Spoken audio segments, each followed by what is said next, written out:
Okay. All right. Christopher, you're in. Okay, I started recording. Presumably. Yeah, understood. Brad, Yeah, Mr. Richter never got your letter or the affidavit. It's not in the file. it was sent on December 21st. I know, because It could be, I'm not going to sit here and say, oh, blame it on the mail or anything like that. I may have misplaced it. All I know is it wasn't in the file. So I'll Well- offer a general apology for that. I can probably email you a copy. My assistant is out today, but I can do my best. If you give me an email address, I can try and get you both over right now. Okay. I'll give you my email address. Just be prepared to write. It's a rather lengthy email address. I have pen in hand. It is my name, Philip, Philip, just one L, Richter, Richter, at, obviously the at sign, ELC. I'm sorry, At ELC, Edward Lawrence Charles, just ELC, state, STATE,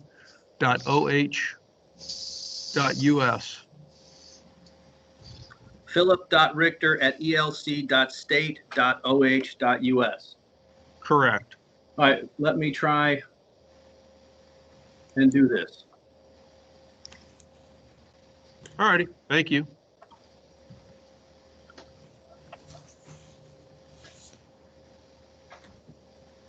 Okay. Yeah. All right.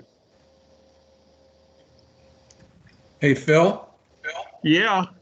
as I told you earlier in the week, I do have a 10 o'clock scheduling conference, which should only take 5 minutes or so. So when that kicks in, I'll just bow out. Okay. All right.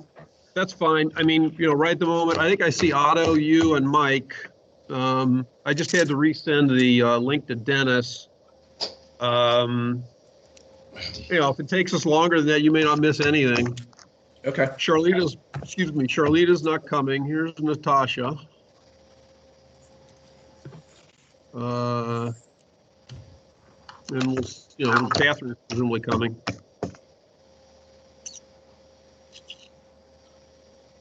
Good morning. Good morning. How are you this morning? Great, thank you. How are you? I'm doing pretty good, I guess. Aside from presumably losing some documents, for which I've had to apologize.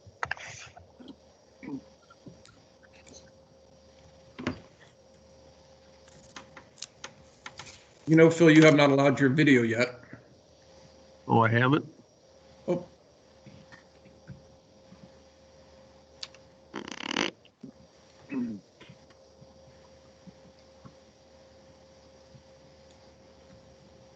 No, I don't know what happened. I was there before. Spotlight myself. All right, I just sent that off, Mr. Richter. Okay. And, if need be, I can provide confirmation or an affidavit from my assistant indicating that it was mailed on the 21st. Okay. But again, I couldn't do that today because she's out, but I can certainly get you that tomorrow. Please just confirm that when you get that, so I know I sent it to the right place. Okay.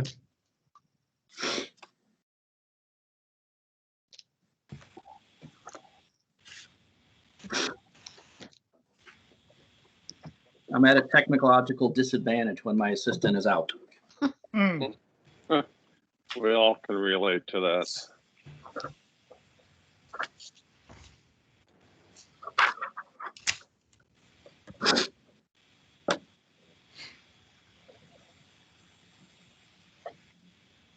And Mr. Richter, I sent you a screen capture of the delivery information, not because I want to rub it in your face or anything.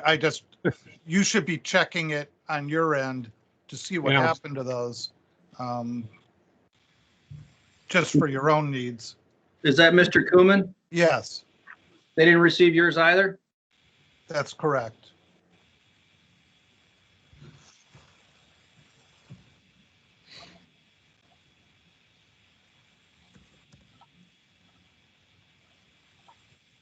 Chris, it appears that my video is frozen. Yeah, Yeah, your mouse mine is is not as well. moving. You are.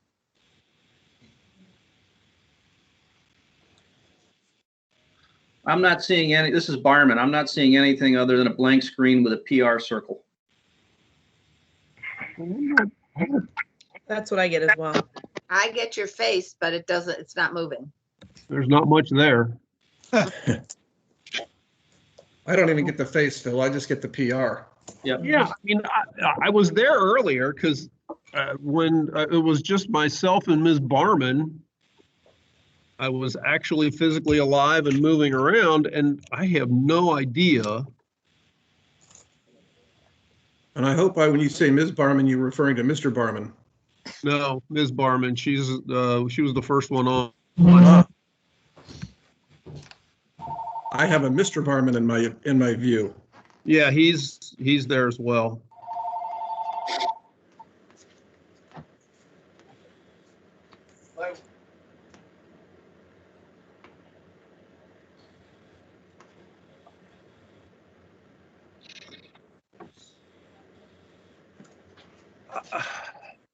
This is just.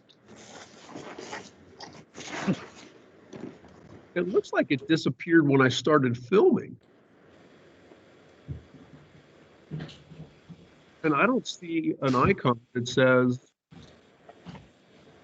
turn your view on. Well, come here. Come here. Good morning, Dennis.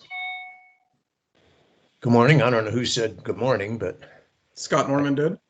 oh, Scott, how you doing? Hey, I was thinking of you. You know, it's been snowing all morning up here. If I did it, I turned it off. It's been a little breezy down here this morning. Yeah, I can just imagine. My son sent me a text earlier saying we're getting snow flurries today. Well, we have more than Now I see something.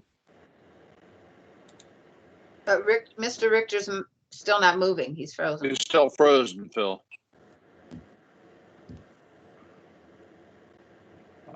Mr. Richter, have you received that email? I haven't looked yet because I've been looking for my. Got it. Understood. How come my picture doesn't go up there? I'm in the corner. It does when you're talking. Okay. I see you. Hello, Mom. Oh, I think the state Did it forgot get to back pay to its being internet up bill there? again. Scott, are the temperatures up where you're at? Are they back up in the 70s or? It's been fantastic for the past week. Today and tomorrow are going to be a little chilly, low 70s, but then back up nice for the weekend. Well, that's awesome. You're getting a nice tan. Thank you. You know, I'm only getting out for an hour or so a day, but it's just enough compared to what you guys are seeing back in Ohio. Yeah, absolutely. Where is the there? Fort Myers. Oh, nice. Okay. Yes.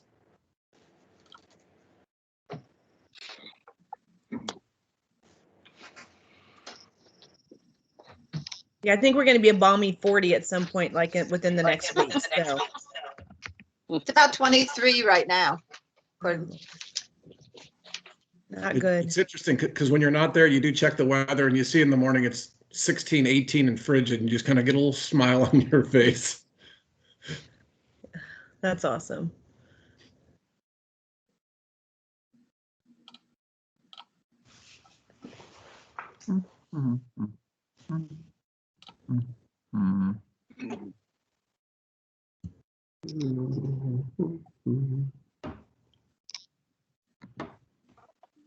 From here, I'll understand. I grow up.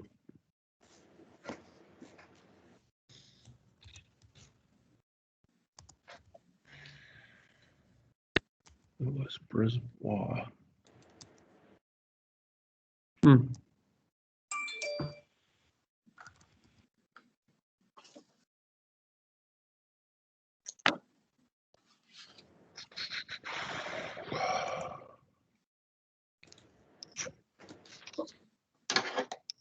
Of course, it flips down.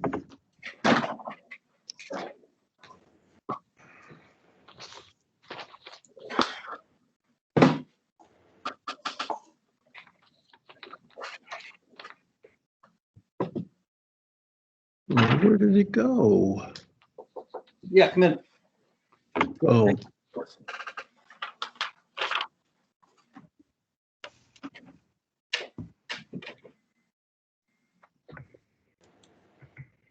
right, let's open those. And Mr. Mr. Barman, those materials did come in. I sent them to commission members. I'm in the process of trying to open them up. We'll see if it ever happens. Well, Mr. Ricker, just so you know, because what I sent you was off my desktop, what was mailed on the 21st was the original executed affidavit. The one I just sent you in the attachment is unexecuted, Okay, but it is exactly what was signed and notarized and sent on the 21st. okay, yeah, I see it now. All right, I suppose we could just clarify that on the record when we have to. that's what I was just about to say. I will.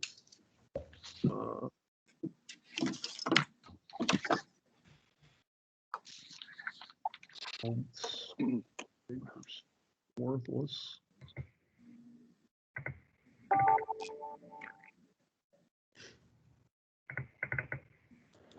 Okay, so I didn't open.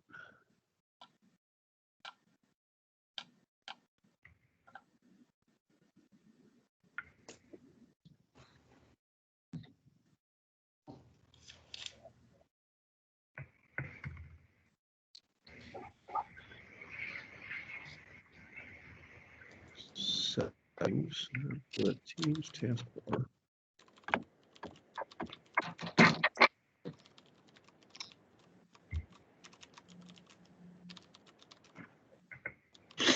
Mr. Hughes?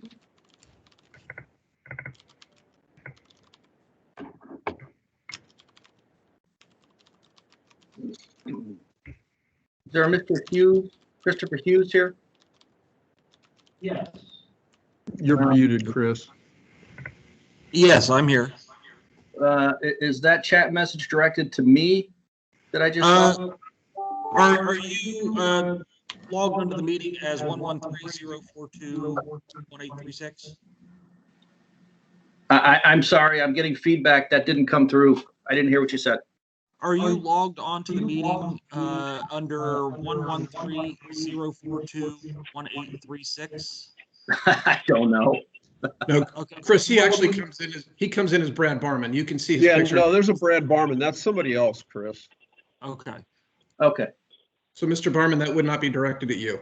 got it. Well, I didn't know if that was a one-on-one message or that was to the group because I'm not used to using this platform. We always use Zoom. The chat segment of this, anybody logged into the meeting can see and it's accessible. Got it, thanks.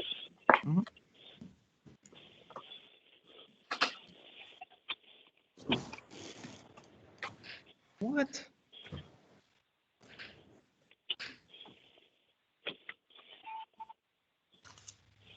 Obviously, Teams is only working marginally well today because I've got my, am I spotlighted on your, am I the only one on your screen or something? You're Not on spotlighted, mine. but no picture. Because I'm trying to exit that and it's telling me I can't. And I will say, Phil, on my screen, you're not spotlighted. I have 9 different. Yeah, okay. Mr. Mark.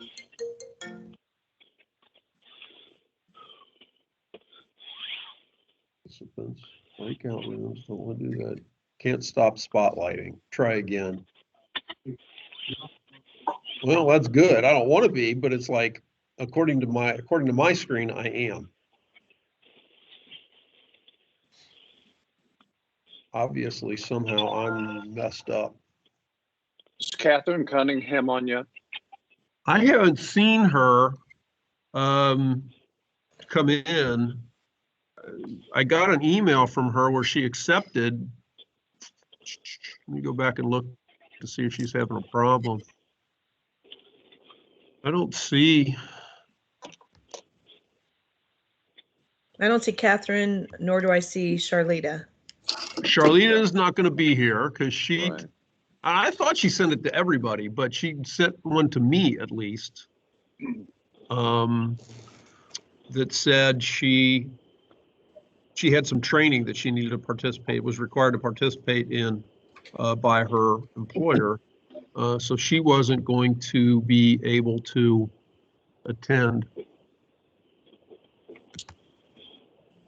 Well, as soon as Catherine gets on, let's go ahead and get started, Phil, okay? Yeah, Did agreed. you reach out to her?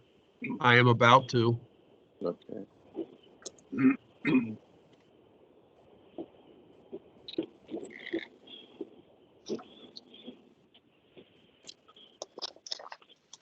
Fill out my scheduling. I'll be back in 5 minutes. Okay, go ahead. Thanks, Scott. I want.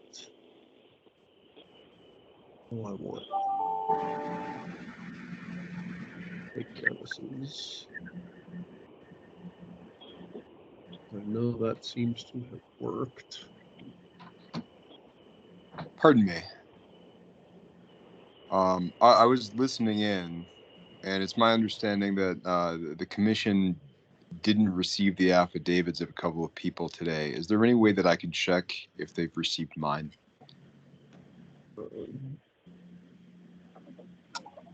Potentially, oh, there it is, okay.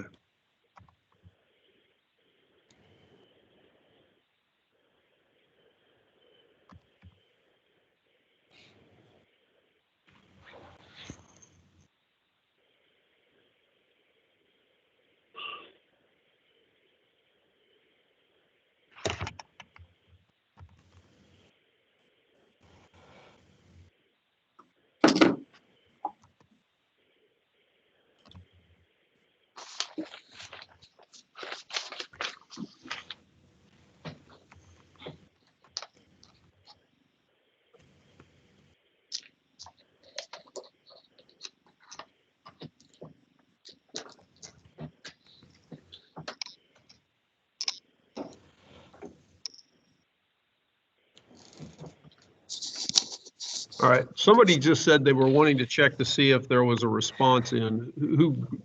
Huh? This is Randolph Greenwald. I believe I'm number 68 on the list. 239. Oh, I go over here.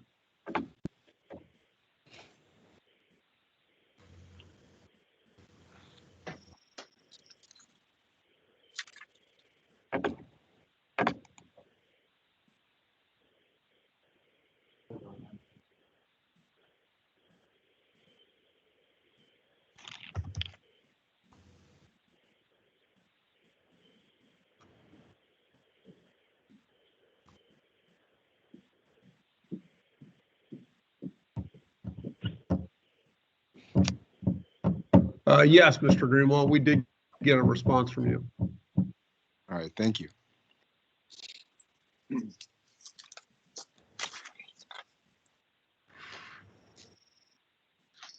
I still don't know what's going on with my camera.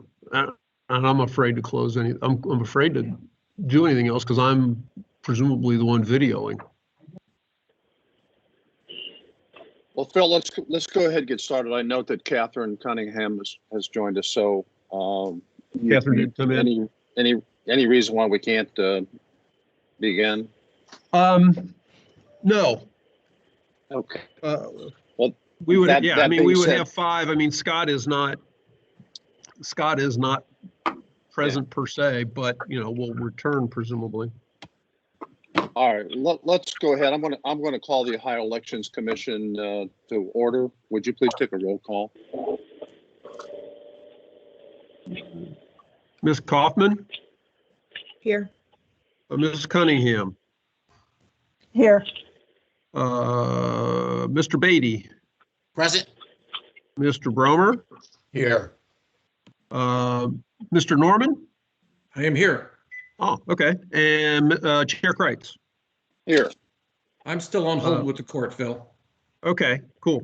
Let me call Ms. Tavares. She is not present. She had informed me she was not going to be able to be present, but everyone else is attended, so we do have a quorum, Mr. Chair. Very good. At this time, do we have a motion to excuse Commissioner Tavares? I make the motion. Brahma. Second, Beatty. Okay, we have a motion and a second to excuse Commissioner Tavares. Discussion. All in favor of the motion signify by saying aye or raising your right hand. Aye. Opposed, same sign. Motion carries. Next item on the agenda this morning is approval of the regular meeting minutes of January 14, 2021. I believe everyone should have received a copy of them. Are there any revisions or I am changes? still here. Okay, the judge must be delayed. The bailiff was asking about Megan Stricker if she was going to participate. What are you seeing? Are you, All right.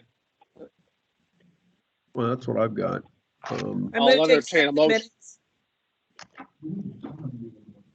I'm sorry, I missed it. Was that a motion to approve the minutes, Ms. Kaufman? Yes, it was. Thank you. Do we have a second? Second. All right. That's the motion Mr. has been duly Bromer. seconded. All in favor of the motion to approve the regular meeting minutes of January 14, 2021, signify by saying aye or raising your right hand. Aye. The motion carries. All right, preliminary reviews. Mr. Richter. Scott, do you think you're going to be able to participate here? Or are you off? And I'm going to be working from something of a disadvantage. I'm just going to go ahead and say that now because for whatever reason, it appears that my screen has locked up in some manner or form. And so anything that I see, no one is moving, nothing is I don't know how I want to say it, proceeding vision for me. I'm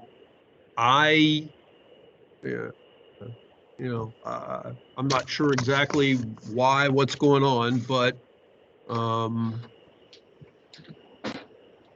I can't see anybody. I just want to say that at this point.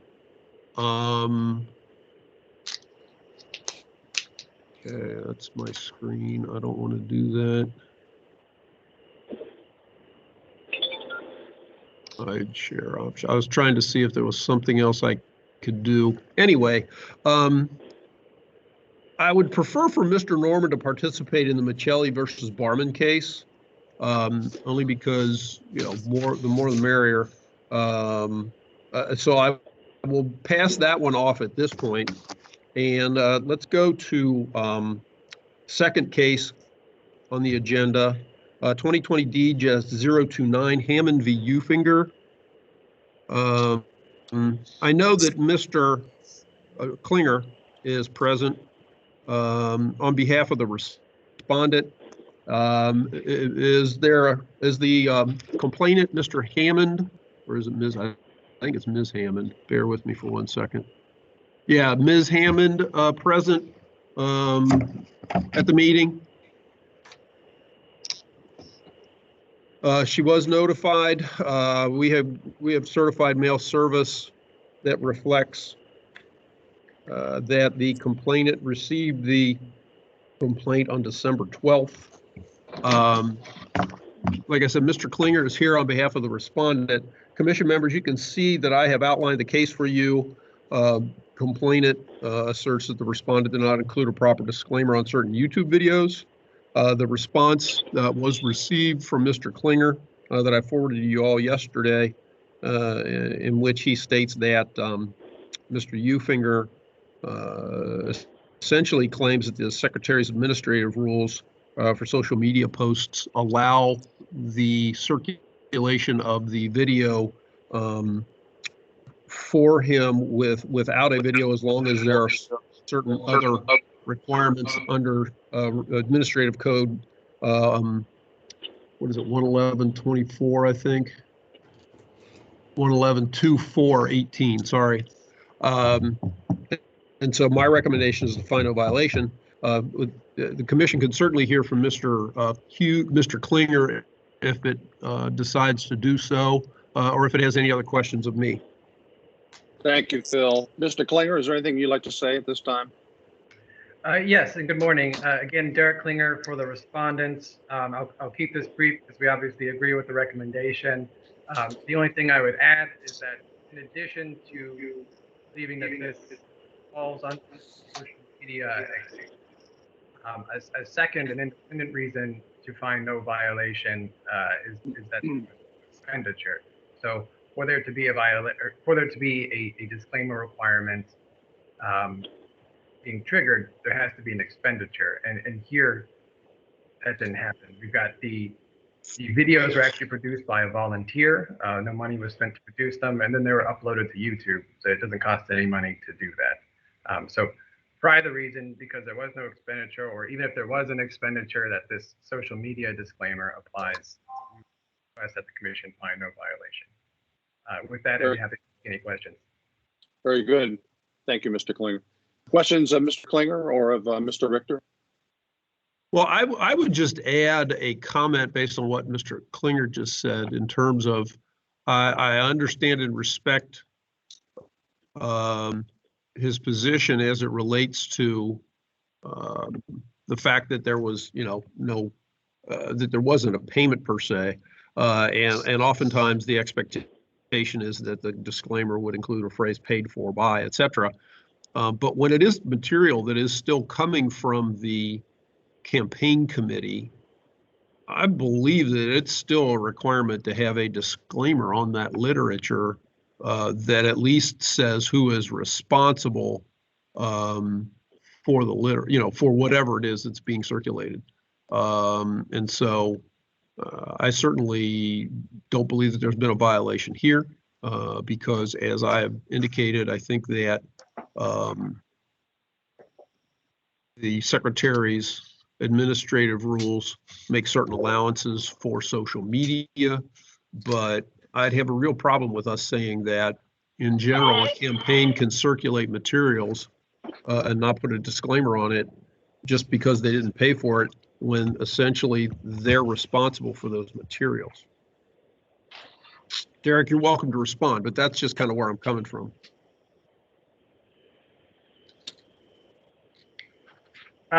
Yeah, and I guess our argument is coming from the definition, or sorry, from the statute itself. It says that an expenditure for communication, I'm paraphrasing, but that an expenditure for communication advocating for a candidate requires a disclaimer. That's where we're getting into that. The videos did say, Tony Ufinger for county commissioner. He was speaking to them. I don't think there's any doubt as to where these came from.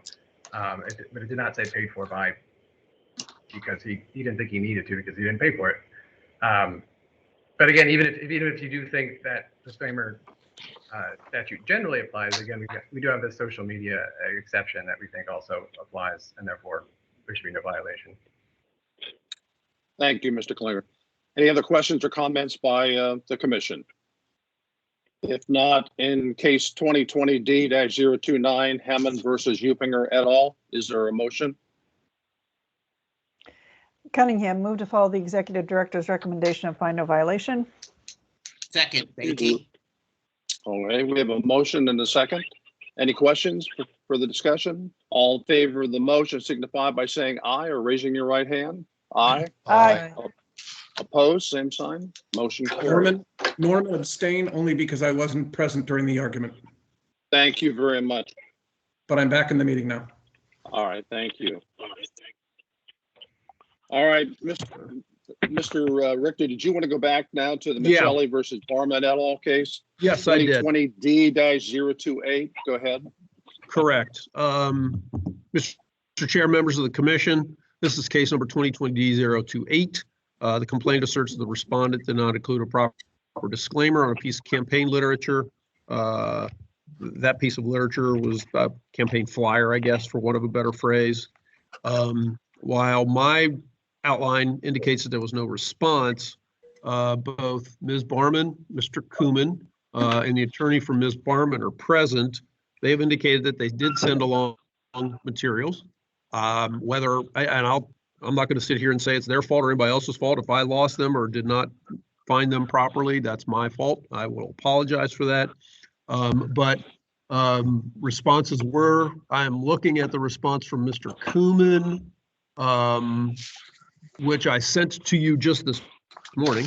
In addition, Ms. Barman and her attorney, Mr. Barman, have also circulated materials as well. And I sent them out to the commission member. I sent them out to you this morning again by an updated email. Hopefully you will be able to access them. I'm in the process of, for whatever reason, Mr. Barman's letter did not. There we go. Now it's deciding to open up. So anyway, I think Mr. Michelli is present, as well as Ms. Barman, Mr. Kumin, and Mr. Barman, who would act as counsel for Ms. Barman. And so, Mr. Michelli, if you're present, I would ask you to unmute yourself. I'm present. A moment. And I will ask you to, if you would, Chris, you would spotlight, if you swear to tell the truth, the whole truth, and nothing but the truth, so help you God. You can make an additional statement as your complaint. I cannot see the video. Is he available for video? I'm here. I can't. You have video capability. There we go. All right. Again, Mr. Michelli, do you swear to tell the truth, the whole truth, and nothing but the truth, so help you God? I do. Okay, thank you. Please proceed.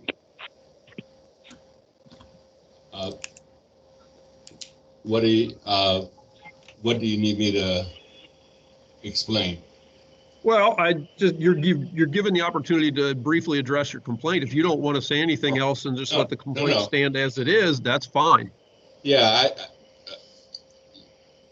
I can make a quick statement. I'm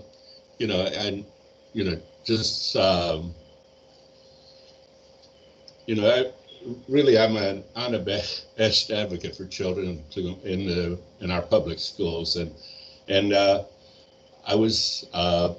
participated in the campaign to try to pass the tax issue, and there was a group that was opposed to it, and they have a right to. I have no qualms about that, but I also think that everybody should follow campaign finance laws, and that there was no disclaimer on the issue. I disagree with some of the information that was given out, but that has nothing to do with this. It's just that there was no disclaimer, no PEC. So thanks for considering. Okay, thank you very much. Commission members, do you have any questions for Mr. Michelli?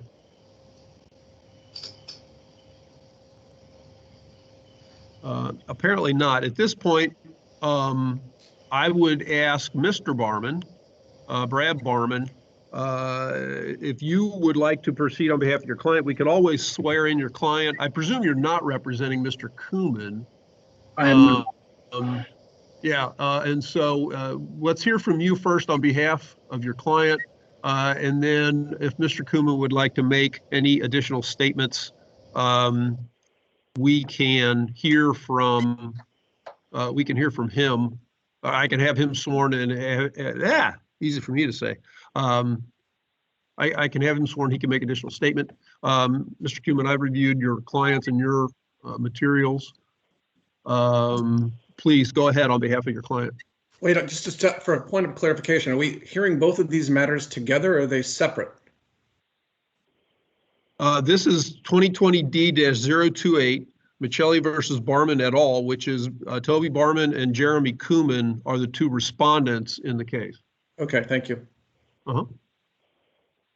Okay, thank you all. I am Brad Barman. I'm an attorney with the law firm of Lewis, Brisbois, Bisgard, and Smith in Cleveland. I am representing Toby Barman only. Toby Barman happens to also be my mother. I appreciate the opportunity to appear before the commission this morning. The complaint that was levied against my mother, my client, is based on innuendo and speculation. There is no proof that my mother had anything to do with the production, funding, or distribution of this flyer, and Mr. Michelli's complaint is clear on that fact. Even if he could prove my mother had anything to do with it, which in her affidavit she affirmed she did not, he cannot prove that it exceeded the statutory limit outlined in ORC 20. That's issue number one. I do want it noted in the record that my office did send out a response to the complaint on December 21st, 2020. That is the letter that I emailed to Mr. Richter this morning. It also included an executed notarized affidavit of Toby Barman. When I emailed the affidavit this morning, it is an unexecuted copy, but I will note for the record as an officer of the court that it's the exact affidavit that was executed, as is standard practice. When we mailed the information out on the 21st, the original executed affidavit was attached. Understanding this is not a court of law, due process still applies. My mother isn't required to prove a negative, but there is no proof that she had anything to do with this, number one. I note that in the complaint, Mr. Miceli kept referring to Toby Barman as Mr. Barman. Obviously, he didn't even know who he was talking about when he filed this complaint. So the complaint should be dismissed. It's wholly lacking in merit on any evidentiary standard. Thank you. Thank you, Mr. Barman. Mr. Kumin, would you like to address the commission any further? I've circulated your response to them. And you're welcome to be sworn if you would like to make any additional statement. I'd be only because I want to ensure that, Sure. Perhaps the commissioners didn't have an opportunity to read the response. So I'll just summarize it if that's okay. Let's swear the witness, please. Understood. Mr. Kumin, would you swear to tell the truth, the whole truth, and nothing but the truth, so help you God? Swear or affirm? I swear. Okay, thank you very much. And yeah, Mr. Kumin has evidence that he submitted something to the commission in advance. It was not included in the file. I'm certainly willing to take responsibility for misplacing it somehow. If that's the case, I'm not trying to cast any aspersions either on the Barmans or Mr. Kumin. But, Mr. Kumin, please go ahead and speak now to the commission. Thank you. Thank you for the opportunity. I just want to state for the record that while I don't dispute the fact that there was no disclaimer on the literature, I was not involved at all with this effort. I was approached by people who were. I declined to participate, and the fact is I actually voted for the levy. So the assertion that I actually was involved in an effort to have the levy voted down is just absurd on its face. And frankly, the evidence that was included in the package is, again, as Mr. Barman had stated today, is just strictly innuendo. And in fact, if you look at the actual complaint and the evidence, the items that relate to me, I say don't vote for the levy, vote for the levy. It's up to you. That's all. I have nothing to do with it. I can't prove that I didn't do something I didn't do. So I appreciate your consideration. Thank you very much. Mr. Miceli, any additional comments or response? Yes. What I sent and what I had was a series of a chat. I'm not really familiar, but it was a next door, I don't know what it's called, but discussion about the school issue, and Mr.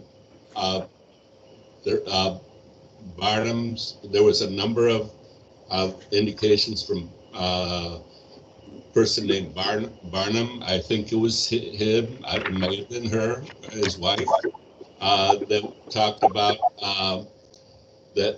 talked about getting groups of people to help with the campaign. Mr. Kumin, his name was on there. That's why he was included in there. He has indicated that he was approached by groups of people that were trying to recruit him to this group. So to me, it should have been a PAC. And if it was a PAC and they distributed literature with the treasurer's name and address, there would have been no problem. But there was none of that was done in this group that campaigned against the tax slash issue. I'm not an attorney, so I'm just an individual who's trying to put together a packet of stuff that I was able to see on the internet. Well, Okay. thank you. Thank you. Any Mr. Barnes. questions by the commission? Mr. Barman, does your client intend to testify, your mom? She's certainly welcome to. I don't know that she would have anything to add, but if you want to question her. I just want to give you the opportunity if that was something you intended to do.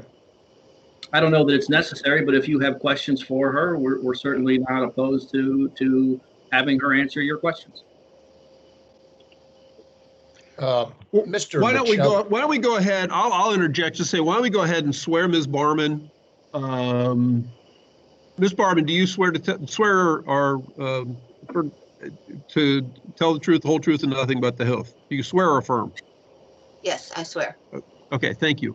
Ms. Barman, at least, okay, we received this morning, I'm calling back up your affidavit, which your counsel indicated he had sent along, it was unsigned. Just for the purposes of the record, your affidavit that I'm looking at, states that you are sworn, you indicate that you have been a woman. You did not design the campaign literature. You did not produce the campaign literature. I was not involved in designing or producing the campaign literature. You don't know how much money was spent. You did not financially contribute. That is the affidavit, and you can substantiate that you did swear and sign that affidavit, correct? Yes, I did. Okay, thank you. Now, commission members, if you have any other questions of Ms. Barman, I think she's essentially affirmed the affidavit that she submitted to us. If there are no other questions, then we can move on toward resolution. Well, Phil, I have a question, not of Ms. Barman, but of Mr. Michelli. And that question is, apparently there was campaign literature, and apparently it did not have a disclaimer. But my question of him is, what firsthand knowledge does he have that Ms. Barman or et al., as listed in the complaint, were the responsible parties? I got all of the information from this next door. What is that called? Jeremy, you know. It's just a community message board. Okay. From this message board that had both a number of people, but I only put in the other people had nothing to do with, as far as I know. Those Barnum and Kuhlman were the only names on there that that talked about recruiting members. Jeremy did not talk about recruiting members. Barnum did, and Jeremy was responding to a lot of the people that were making statements there. I'm assuming that Jeremy was just responding to as an advocate for a company that he works for that has nothing to do with this. With that said, why did you bring a claim against him? Because his name was in there, and I assumed that he was part of it. But I don't have any proof other than what was in the statements in that community bulletin board. And so that was, and it was sort of supporting in his advocacy there, he was supporting the position of Barnum's. So you didn't have any personal knowledge except for the information you gleaned from the message board? Right. Is that an accurate statement? Yes, and I made copies of that for the commission. You have a listing of who's on. Okay. Any other questions? Thank you, Any of Mr. the witnesses? You're welcome. Do I have an opportunity to question Mr. Maselli, or is that not procedural?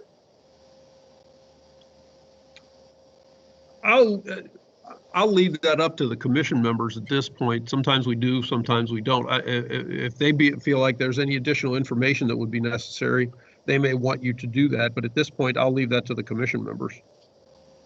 And Mr. Chairman. Yes, any thoughts from any of the commission members? Any objections?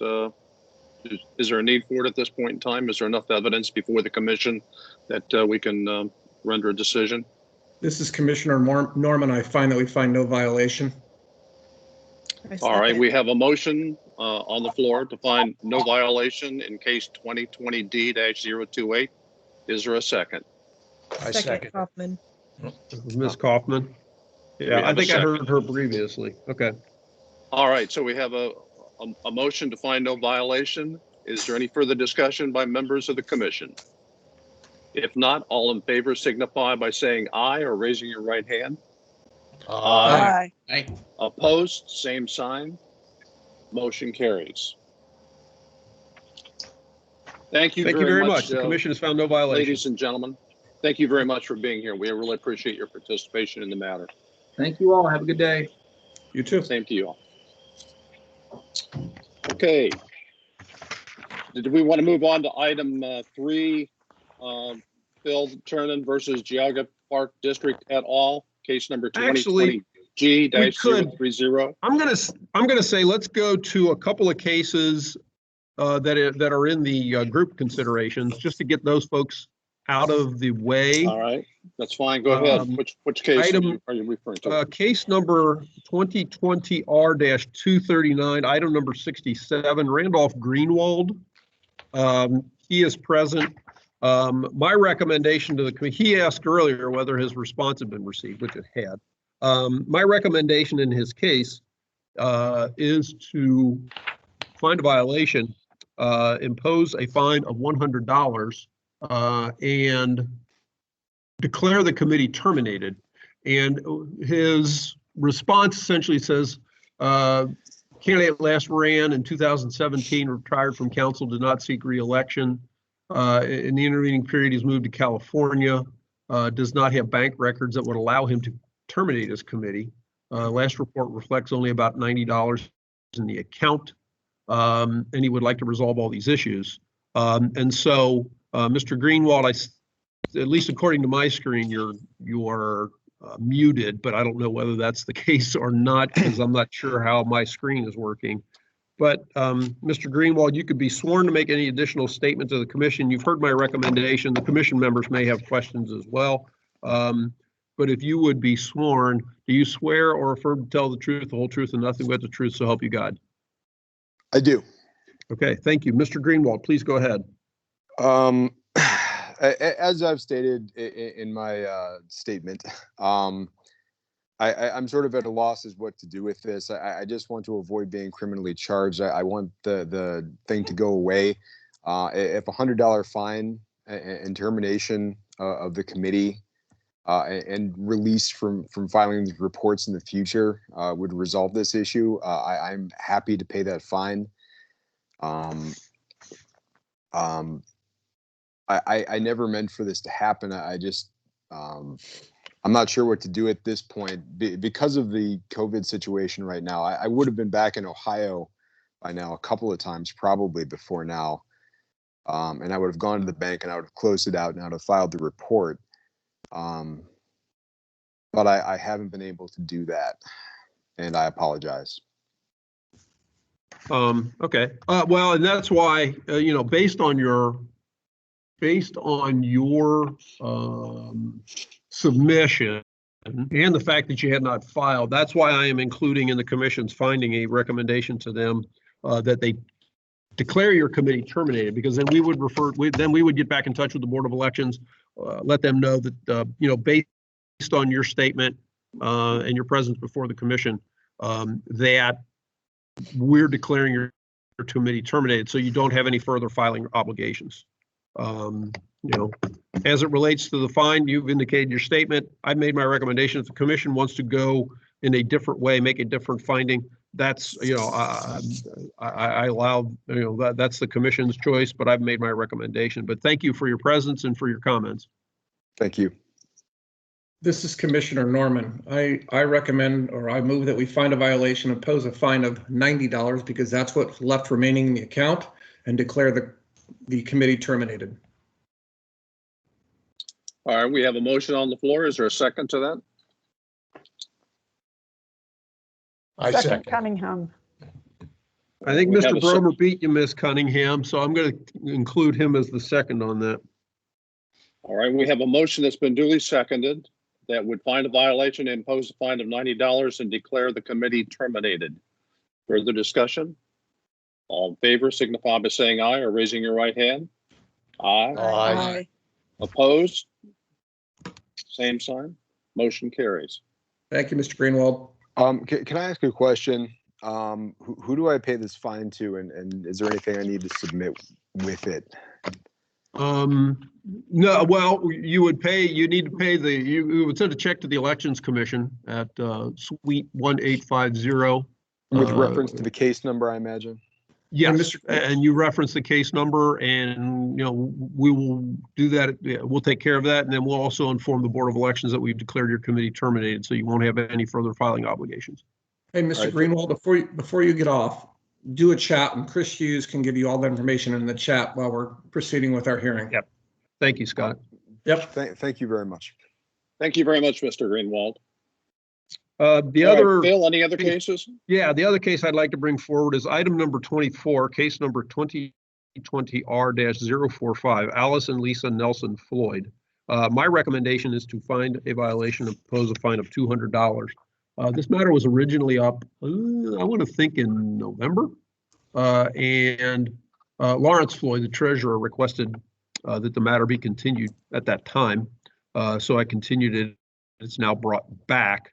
Mr. Floyd is present, and so I would ask Mr. Floyd if he wants to make any additional comments to the commission to be sworn. You can make additional comments, and the commission can hopefully resolve this matter. Mr. Floyd, do you swear or affirm to tell the truth, the whole truth, and nothing but the truth, so help you God? I do. Okay, thank you. Please go ahead, Mr. Floyd. Are we able to see Mr. Floyd? I'd ask Chris if he could do whatever he can to try and bring him forward, because my screen appears to be totally locked. I don't see him.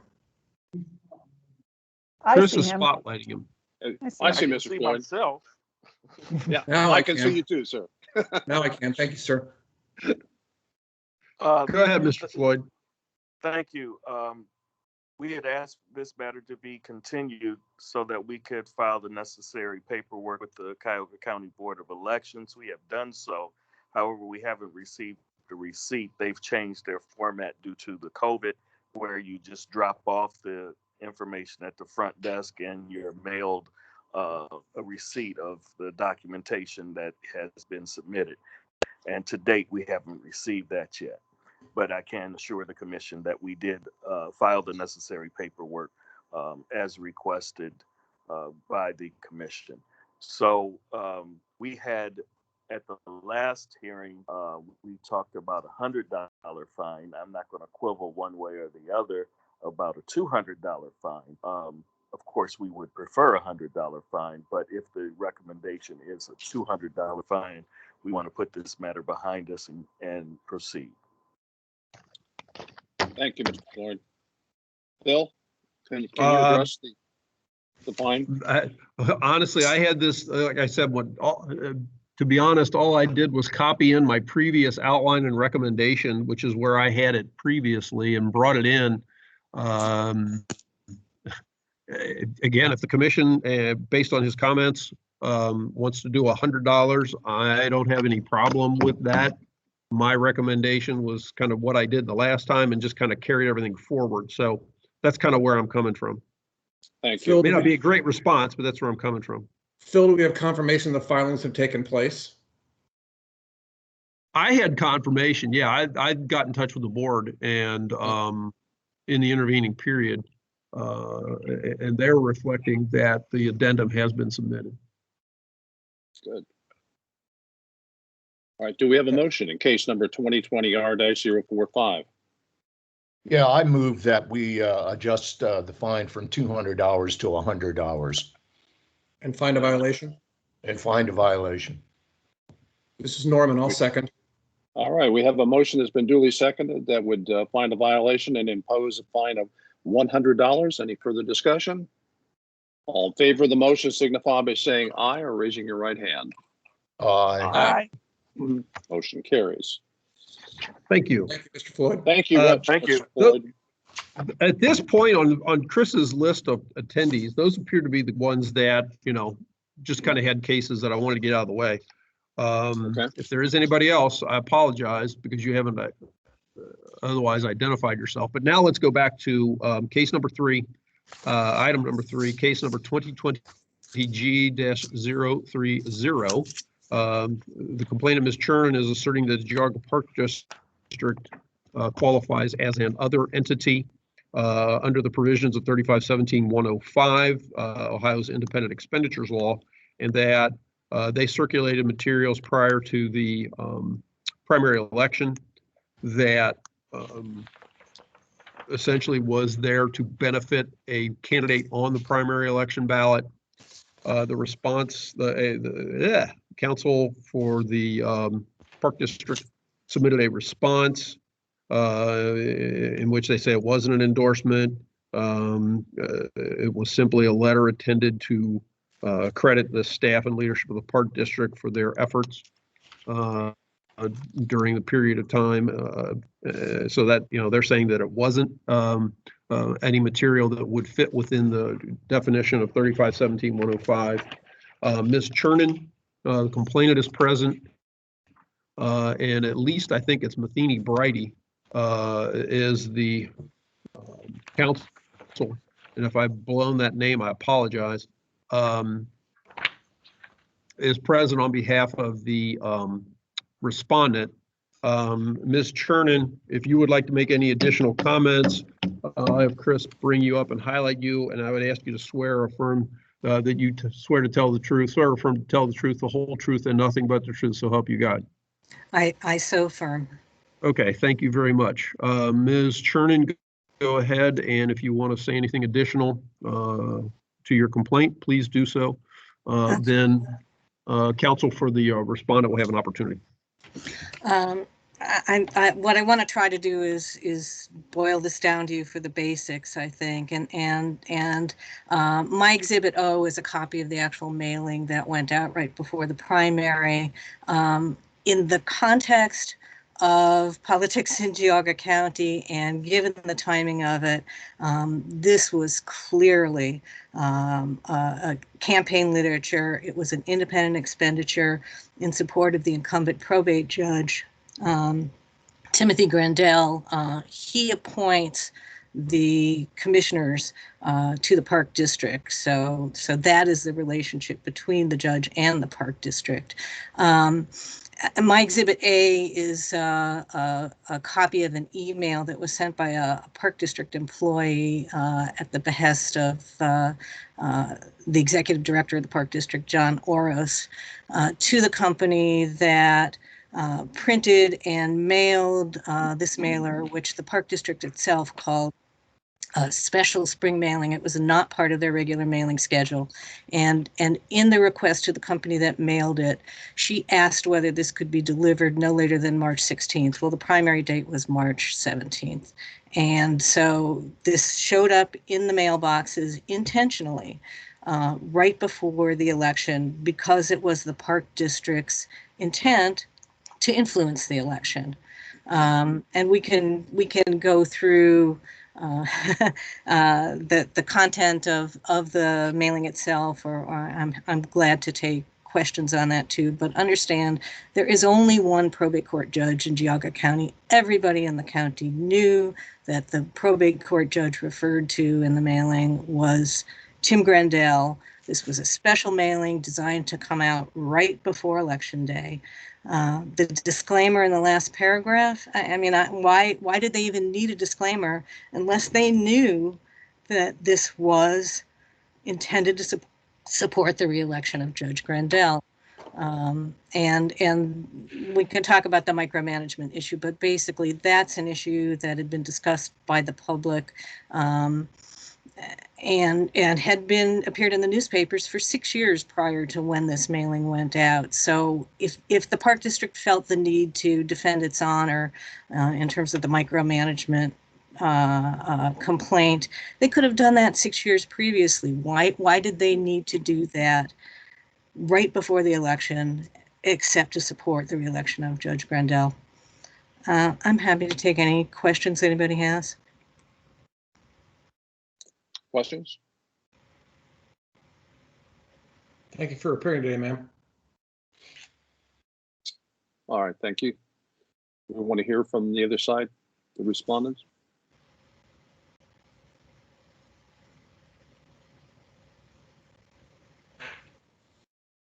Hi, yes, this is Bridie Matheny. I am one of the attorneys for the Geauga Park District. Our position is really that the complaint is without merit. There was no statement in, support of or in opposition to any candidate. The actual letter itself is silent as to any judge's name, also silent as to any opponent. Therefore, it's really the Park District's position that there was no obligation to file a statement itemizing all independent expenditures because this was not something that was in support of or in opposition to any candidate. And I don't know if obviously the commission received our, statement of counsel and, if there's any questions regarding that statement, sure. Anything additional that perhaps the complainant just brought up today, I don't know that we would necessarily be in a position to discuss at this moment. All right, questions from the commission?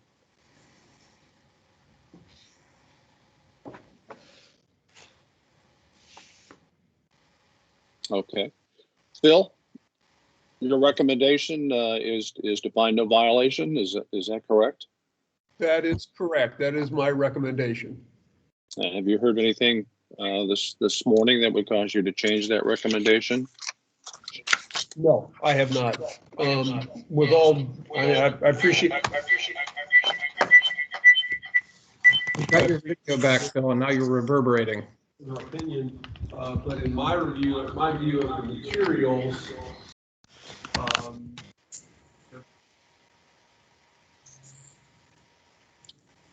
Mr. Richter, are you still there? Am I the only one that can't hear him?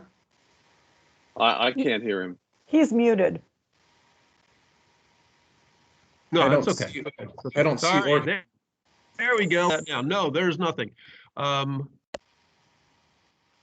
Little computer kind of timed out for a while there. I am now back. I appear to actually, now you can see me and I'm actually living. And so I was able to hear what was going on because Chris is right across the way, fortunately. So I heard all that went there.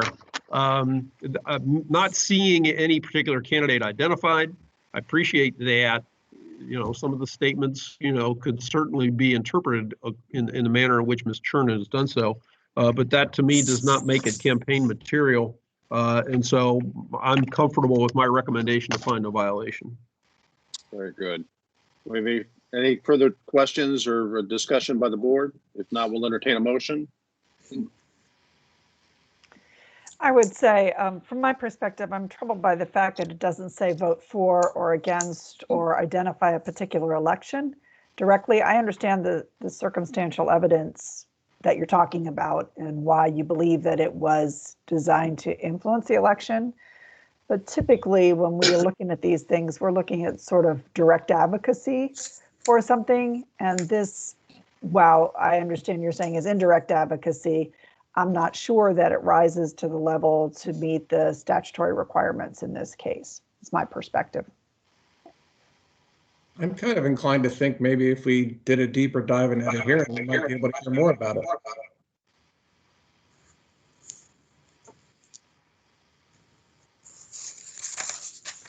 Are you suggesting, Scott, that you want to go ahead and investigate this further? Have it investigated further before we act on it?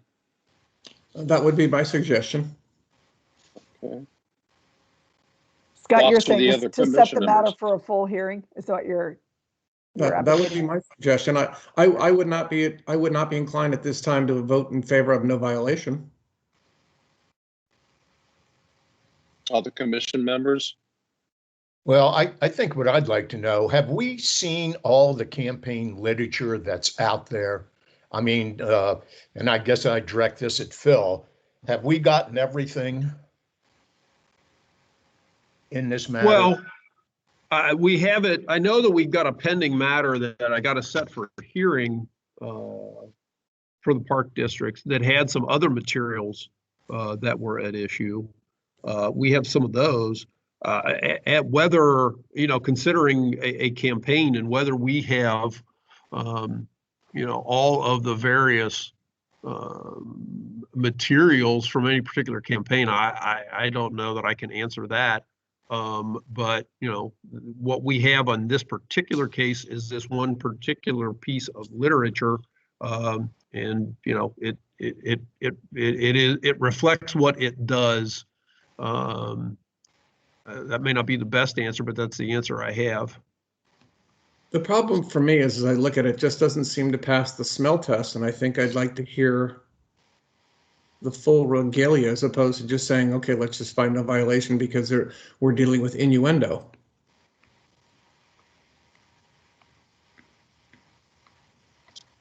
And I hear and I respect what you're saying, Mr. Norman. Again, the commission, you all make the decision that you want to make. I'm obligated to make recommendations based on my view of the material that has been presented to us. Looking at the material, similar to what Ms. Cunningham said, it doesn't specifically identify a candidate. You can certainly have certain innuendo as it relates to whether something asserts one candidate or another, but without, generally speaking, campaign material is material that identifies a candidate in an election and expressly advocates for that candidate. And so, me not seeing that here, that's the basis for my recommendation. Well, if this were to be set for a full hearing, how far out would it be? I mean, summer? That's what you'd be looking at. I'm going to go through, next week and start setting the commission's hearing schedule, for all the hearings that we have, Bellbrook, Elkins, some of the stuff that came out of the last meeting on February, at the February meeting. I anticipate having the ORP and the ODP case that was set, for review. So I'll be setting materials at each subsequent meeting, trying to figure out how long in my own mind each one would take, et cetera. And then looking to do that. Probably, considering, like I said, we already have a matter outstanding as it relates to Geauga Parks. It'd probably be in the April-May timeframe would be my guess, based on our future meeting dates. Okay, thank you. A question again for you, Phil. I mean, we have gotten a lot of information on this, and if we set this for a hearing, is there more information out there that we haven't seen that might indicate specifically that this judge was named? I guess that's possible, but that's what the hearing would, presumably provide. If Ms. Chern has the ability to call witnesses, and whether it's persons with the Park District or somewhere else, that people have an ability to identify, this happened or that happened, et cetera. I guess that's certainly possible, yes, but I don't know that I can say that here myself at this point. I know it's talking out of both sides of my mouth, and I would have thought that if that was there, we would have seen it today. But I look at it also going from what I've seen and what's been filed. If we set this for a hearing, it doesn't appear, then our decision becomes fairly easy, but it doesn't make it any more difficult to add it to a hearing. Well, my position as a commissioner is, and I concur with Commissioner Cunningham, I think you can read things into those pieces of information that we got, but it doesn't directly say it, and therefore I would be in accordance with Commissioner Cunningham and find no violation. Any other questions, comments by the board? I'll entertain a motion. I make a motion that we find no violation. Second. We have a motion to find no violation. We have a second by, is that you, Otto? Yes, it is. Otto Beatty. Oh, yep. Further discussion on the motion? If not, all in favor signify by saying aye or I'm going to raising your right. interject. I'm going to interject to say, considering some of the statements made so far, let's take a roll call on this one. See how Okay. everybody comes out, and then go from there. So, Very good. having said Roll that, call. And Phil, Mr. you might Norman. also, Phil, I'm you sorry. might Go ahead, Ms. also- Cunningham. Sorry, we need 4 affirmative votes, right? We're just not a majority of the quorum. We need 4 yes. Correct. To, Yes. In order for the Right. commission to take any action, 4 votes are required. Whether there's 5, 6, or 7 persons making up the quorum. Okay, roll call on the motion to find a violation. Mr. Norman, No. Ms. Cunningham, yes, Ms. Kaufman, Yes. Mr. Beatty, Yes. Mr. Bromer, Yes. Mr. Kreitz, Chair Kreitz. Yes. That Yes. motion passes 5-1. Okay, thank you very, very much, folks. We really appreciate you all being present for the hearing this morning. Thank you. Thank you for your time. Thank you. Thank you. Phil, Yep. did we want to go ahead and identify some of the other members that are online here and handle their cases before we go to the categories of cases, group considerations? That was going to be, yeah, that's my intent. And I know there are certain persons out there. Okay, let's But do it. I'm not sure what, if any, cases they are involved with. And so, I will first, let's see. Oh, Ms. Partington must have been involved with the prior because she has disappeared. She left right as that one ended. Yeah, Right. exactly. So that must have been her. She was the first person I was going to identify. I think I know who that is. There is and they're muted. On my screen, it's identified as 113-042-183-6 as a guest. Yeah. If you would unmute yourself, is there a case that you were appearing before, or are you just interested in the commission meeting? And you're showing as being muted on my screen. I see a guest, but it doesn't give any numbers for me. Yeah, that's what I see. And there is a John Doe. I have a feeling I know who John Doe is. I also see down at the bottom, I know SK is Sandra Kin, but then I also see SS. Shane Stegmiller. Shane, so he's with Hannah News. I'm sure he's here to, Okay. let's just say, observe as we go about discussing the advisory opinion. That would be my guess, at least. And then I see a numerical 16. That Yes. is the So do I. 113-042-1836 guest. That Correct. shows up as 16. I've asked that person to unmute themselves, or at least maybe through the chat, talk to Chris and identify. They haven't identified themselves. So I guess with having said all of that, I would be inclined to say let's just go ahead and work our way through the recommendations. There's a couple of cases I'm going to want to bring out as we go through this, because I've gotten responses this morning and I'm going to change recommendations, but I didn't want to send another meeting agenda at the last minute, but I'll identify those when we get to them. So I guess at this point then, Mr. Chair, what I'd say is let's start into the group considerations. And we start with, as I have it listed, item number 65, Santiago Feliciano, 2020R, dash 234. Very good.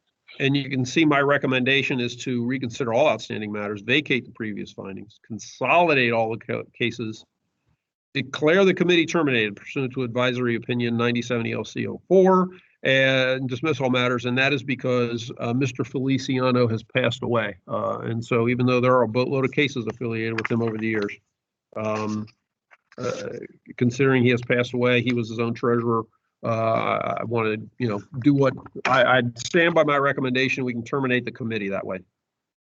Do we have a motion to follow the executive director's recommendation? So moved, Norman. Cunningham, second. Discussion? All in favor signify by saying aye or raising your right hand. Aye. Aye. Opposed, same sign, motion carries. All right, now going to the very next set of recommendations. Item number 17, I want to pull out right away. Let's discuss it. Yes for Ohio's energy future, 2019-056. And you can see that's an interesting recommendation in general as you look at the sheet.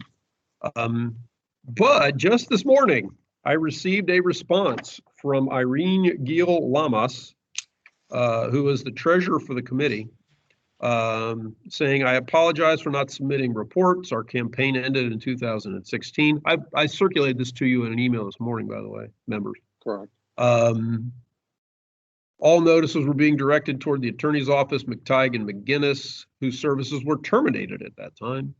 They recently submitted reports showing an in-kind contribution for the payment of outstanding legal fees. They plan on submitting a request to close the PAC, is what it says. Seeing this, I'm changing my recommendation now. Let me find my recommendation here again. 56. I'm taking it out of the one where I'm declaring it terminated and dismissing the complaint. Sorry, I had it up and then I started changing pages and looking at other cases that we had, like Mr. Greenwald. I'm recommending that we find a violation and impose a fine of $100 because I did review the Secretary's website. They are reflecting the report this morning, January 28, 2021. So they have filed, they're in compliance. The reason why I had it in the other recommendation, by the way, was just because I had talked to Mr. McTighe, who confirmed that they were the attorney for them. But their services had been stopped any number of years ago. And so without having any other identification, I was recommending termination and dismissing the complaint. But since they filed this morning, my recommendation is to find a violation and impose a fine of $100. All right, so then with respect to case number 2019-S-056, the executive director recommends finding a violation and imposing a fine of $100. Can I ask a question? Sure. Doesn't it seem a bit like penalizing them for no appearing?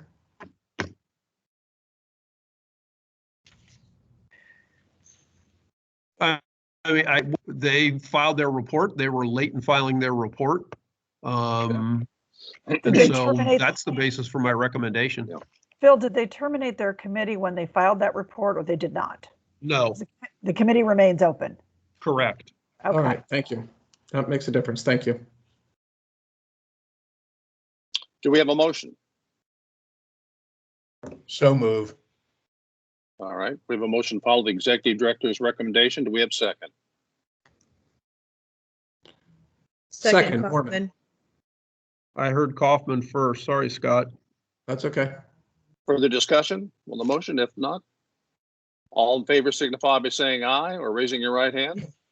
Aye. Aye. Aye. Opposed, same sign. Motion carries. All right, Phil, then are there any other changes with respect to that category? No. Okay, so case number 2019-S-058, 2019-S-061, 2019-S-062, 2019-S-064. The recommendation of the executive director is to declare the committees terminated and dismiss the complaint. Phil, can we have a general explanation of those, please? I will gladly do so. Because this is obviously a very odd recommendation. And some of these cases, you can see they're getting a little bit older from 2019. The primary basis was as I reviewed the commission, the secretary's website actually for filings on these particular cases, it had been at least 4 years, as my recollection, since any filings, anything had been done. My recollection was they all showed a zero balance when you did look at the information in the secretary's website. And we had either had an issue getting service on some of them, and the treasurer information was old. And so, without being able to otherwise get in touch with them, I just felt that declaring them terminated was probably, to me, in my opinion, declaring them terminated was the appropriate thing to do. Helps get rid of some files from the secretary's office. I sent along a message to my contact person at the secretary's office to let them know I was planning on doing this. Didn't really get a response back in terms of, him saying he thought it was a good idea or a bad idea. I feel like it's an appropriate idea. I've talked with, not with them, but in dealing with some of these, like with Cuyahoga primarily, where we've had some folks that have, sat out there for a while in lieu of potentially otherwise keeping committees open and continually referring them. I thought this was an appropriate recommendation for me to make. So that's kind of my basis behind it. You're welcome to ask me any other questions because it's a lot out of the ordinary for what I normally would recommend. Okay, I have a couple questions, Mr. Chair. Sure. First question is, have we ever done this before? Nope. Okay, second question is everyone that you are making that recommendation on, they're all dormant, zero balance committees? There's no money in any of them? That what you're saying? I'm not looking at it right now, but that's my recollection from when I looked at it before I made these recommendations. Yes. From my perspective, that would be material in terms of the way I look at it. Is that why you made these recommendations, Phil? Yes. I mean, I can double check if you want to make sure I was correct, but that's my recollection from when I did my prep work on these. So when you say you can you check as we're sitting here, or you're talking about we'd have to kick them to another agenda for you to know that? No, I mean, if we want to move on, I can run through the secretary's website here, however fast my computer decides to work in allowing me to check that. Well, that's just an issue for me. Mr. Chair, certainly that's for the chair to determine whether or not that's an issue for anyone else.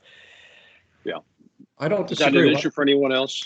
Yeah, why don't we move on to other matters and let Phil, why don't we move on to other matters and let Phil confirm that that's accurate? I think that's appropriate. Okay. I don't have any problem doing that. I can multitask now since you can see me. My computer's kind of working, so I'm able to actually do a few things here. Anybody object that? Bill, if you want to go ahead and do that, we'll go ahead and move on to the next category of cases. Okay. That's not a problem. Goes right to the top of the next page, which are okay. Case dismissals. number 2020R-079, 2020R-105, 2020R-226, 2020R-274, 2020R-277, 2020R-276. Recommendation of the executive director that we dismiss for failure of service. Questions? Norman, so moved. We have a second. Beatty, second. Thank you. Motion's been duly seconded to go ahead and dismiss for failure of service. Further discussion? All in favor signify by saying aye or raising your right hand. Aye. Aye. Opposed, same sign. Motion carries. Next case is case 2020R-174. The executive director is recommending that we find a violation, but for good cause, not impose a fine or refer for prosecution. Questions, comments? Do we have a motion? So moved, Brommer. Do we have a second? Second, Norman. All right. The motion has been duly seconded to find good cause. All in favor signify by saying aye. Aye. Aye. Opposed, same sign. Motion carries. Next cases are 2019 S-059, 2020 R-292, 2020 R-287, 2020 R-299. The executive director recommends finding a violation and imposing a fine of $50. Did I hear a niner? A what? Excuse me? A niner? Oh, gee, it's that military background years ago. I apologize. 9. Okay. We knew what you meant. Okay. All right. Motion to follow the executive director's recommendation and impose a fine of $50. All right. Do we have Cunningham. a second? Second? Anyone? Norman, second. All right. Motion's been duly seconded. Find a violation, impose a fine of $50. All in favor signify by saying aye or raising your right hand. Aye. Aye. Aye. Opposed, same sign. Motion carries.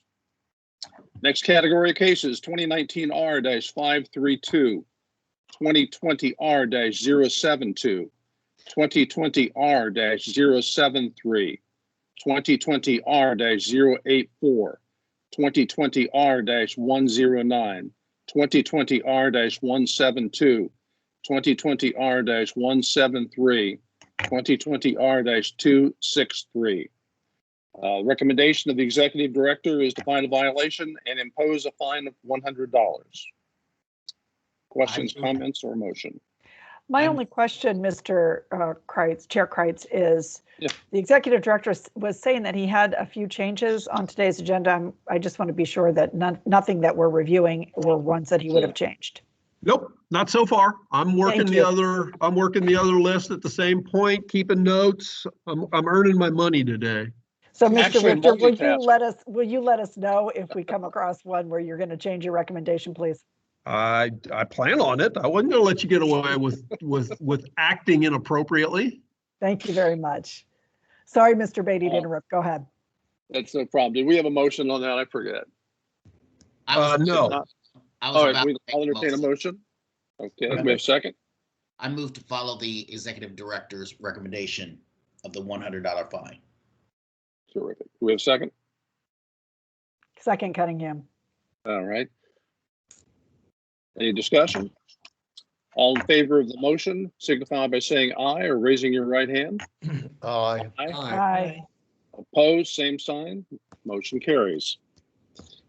All right, we've taken care of 2020 R-239, so we'll move on to case number 2019 S-039. Executive director is recommending we find a violation and impose a $150 fine. Questions, comments, or motion? So moved, Commissioner Norman. All right, we have a motion. Do we have a second? Second, Commissioner Brommer. All right, discussion.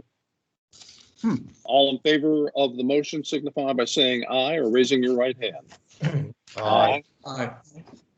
Motion carries. The next case, 2020 R-045 has already been handled. We'll move on to case number 2020 R-139. The executive director has recommended reconsidering case number 2019 R-242. Vacate the previous finding, consolidate with the case, find a violation, and impose a fine of $250. Mr. Norman? It should be. Mr. Richter? Yeah, I got information from the Board of Elections that this person had filed their report. The previous case, 2019 R-242, we had a $25 per day finding. We had gave them the opportunity to reconsider the matter with a $250 with payment $250. It wasn't done. And so I'm consolidating 19R242 in this case. And then instead of, since the reports have been filed, just recommending the imposition of a $250 fine. Very good. Questions, comments, or motion? I just want to make sure we're clear on the record. I'm not sure I heard it, but this is case number 2020 R-139. So we have that on the record. That's correct. Yes. Thank you. And I would move that we follow the executive director's recommendation. This is Commissioner Norman. Thank you. Do we have a second? Second, Kaufman. Okay, second Kaufman. Further discussion? All in favor of the motion signify by saying aye or raising your right hand. Aye. Aye. Motion carries. The next case is 2020 R-214. The executive director has recommended that we find a violation and impose a $450 fine. Did you want to address the fine amount, Phil? I was double checking my recommendation sheet to make sure I spoke appropriately, and I am there. There were two priors on this matter, one from 2018, one from 2019. There we go. In which fines were imposed but not paid, one from October of 2019. And so that being the case, I am recommending that we more or less double the fine from the last time. It was $200 to $450. The reports were filed as of September 8th, 2020, or the report was filed. Questions or comments by the board? If not, we'll entertain a motion. Cunningham move to follow the executive director's recommendation, find a violation, impose a $450 fine. Second, Norman. Okay. Further discussion? All in favor of the motion signify by saying aye or raising your right hand. Aye. Aye. Aye. All right, I'm going to interject here before we get to the next one, because there is a change in one of my recommendations on the next sequence. But let's go back to the declare the committee terminated and dismiss the complaint items. Correct. Now that we've taken out 2019 SO656. In reviewing the secretary's website, I'll go through each one. One screen keeps flashing out. Item number 18, 2019 S058, Ohioans for Workplace Freedom, only filed a designation of treasurer. Item number 21, Safer Ohio PAC, 2019 S061, there is only a, I'm sorry, let me change that. Ohioans for Workplace Freedom. There was a reflection that the last thing that was done was in 2015. Nothing has been done since. There was nothing on the website that I could look at. So if there was, there may have been an outstanding amount, but I can't tell that. But considering the length of time out there, that's why I made the recommendation that I did. There's nothing has been done since 2015, and there are no reports out there. Item number 21. 2019 SO61 Safer Ohio PAC, there was only the filing of a designation of treasurer in 2016. Item number 22, 2019 S062, Ohioans Against Breed Discrimination. Again, only a filing of a designation of treasurer. I believe that was also in 2016. And the Organize the Movement Issues, 2019 S064. A designation of treasurer was submitted. There was also a mid-year 2017 filing made by that committee. That committee reflected zero activity and no balance on that July 31, 2017 filing. So that's the information that I have for those 4 cases under that recommendation. And again, that goes back to, that's why I made the recommendation that I did. Very little filings, no information for a number of years. Was there ever any financial information in any of them, or you're just saying they got opened with the designation of treasurer and we have no idea if they ever collected? Correct. There is no information aside from the filing of a DOT on 2 of those cases. And the other one did file one filing in 2017 that reflected no activity.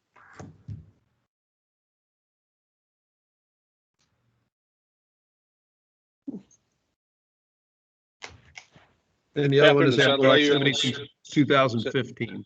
And we've gotten valid service and no responses from any of these, correct? Correct.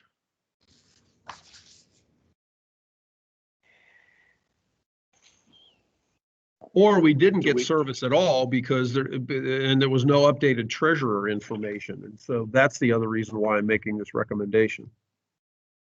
Well, to me, there's a difference there between getting service and not getting service. They've got service and they've got a committee that's open and not responding, then that's different than we're chasing a dead ghost. Well, I agree, and that's but either way, regardless, I'm thinking let's just declare this group and in my opinion, let's just declare these groups terminated, so that we don't have to deal with reports into the future, sending out multiple mailings that aren't getting responded back to, et cetera. That's my recommendation, at least. You can always kick them if you want to kick them. I don't have any problem doing either one. Well, I'm a little, I don't know. I'm happy for discussion on this because I'm a little troubled by the fact that you can form a committee, designate a treasurer, and we have no idea if you ever took money, participated, advocated, and just ignored your obligations, or you just never did anything and didn't bother to do anything to terminate it. Because to me, those are two very different scenarios, and I don't know how we know the difference. I don't know. I'm open to discussion about it. I understand what you're saying, Phil. Administratively, it makes sense to do that on the one hand. Yet on the other hand, I'd hate to encourage people to file designation of treasurer and then just basically never file anything for years and get a pass. And do whatever the hell they want. Yeah, and do whatever the hell they want. We have no idea what they did or if they ever had any money. To me, it would be different if they filed some reports, showed some money, were showing a zero balance in their account and just never did it. It's been dormant in that state. I absolutely agree with what you're saying. For years, 3 or 4 years, nothing has happened. There's no money in the account. They can't do anything. But when you've got someone who's never indicated anything, to me, that's a little bit different scenario. But I'm happy for other commissioners' thoughts on that.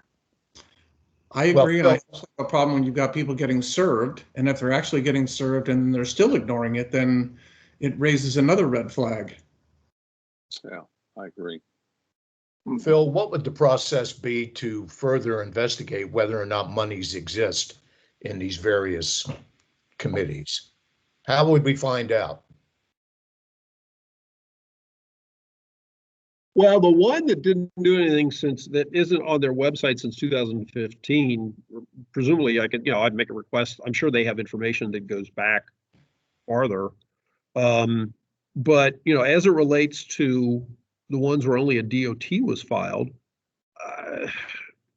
when they file a DOT, all it does is say, okay, I'm creating this committee. Here's my treasurer, here's my address, etc. And that's it. It doesn't reflect any other information in terms of, okay, do I have a bank account? Do I have anything else out there, etc. And so I don't know, I mean, aside from trying to reach out to any and all banks across the state, or, even putting it in the locality wherever the DOT may have been filed from, and saying, hey, do you have any information on this as to whether you ever had a bank account opened there? That's about all that I could think of, because there really isn't any other information readily available to us in terms of, what have they done? What's going on? Can we get something else from them? That's at least my take on it. So I look at it this way. First of all, do you have the capability as the commission? Do we have the capability to do those checks and see what accounts are out there? I mean, we have the ability. Well, I mean, we have the ability to issue subpoenas and request information. Sure, it then becomes a matter of the scope of doing that, and it's not something we've ever done before. And I'm not saying let's don't do it. But it certainly would be a substantial undertaking, considering, we don't know anything else aside from the identity of the treasurer, the name of the committee, and the address that the treasurer used when the DOT was filed. So let's assume we've gotten good service, and let's assume that these things have been sitting there since 2015, 16, 17, whenever, and they've not filed any of their reports and not done anything. Quite frankly, shouldn't we be levying or imposing fines and seeing if they come before the commission and saying, okay, here's what we've got. We didn't have it in the accounts, and then we can reconsider whatever we've imposed to make sure that they're not trying to obfuscate or avoid themselves from what the rules are before this commission. Yes, we can do that. It seems To to that me, and I point- appreciate. But if we take that approach, do you feel as though, and I'm asking Mr. Norman this, do you feel we should put some type of procedure or timeline behind that? So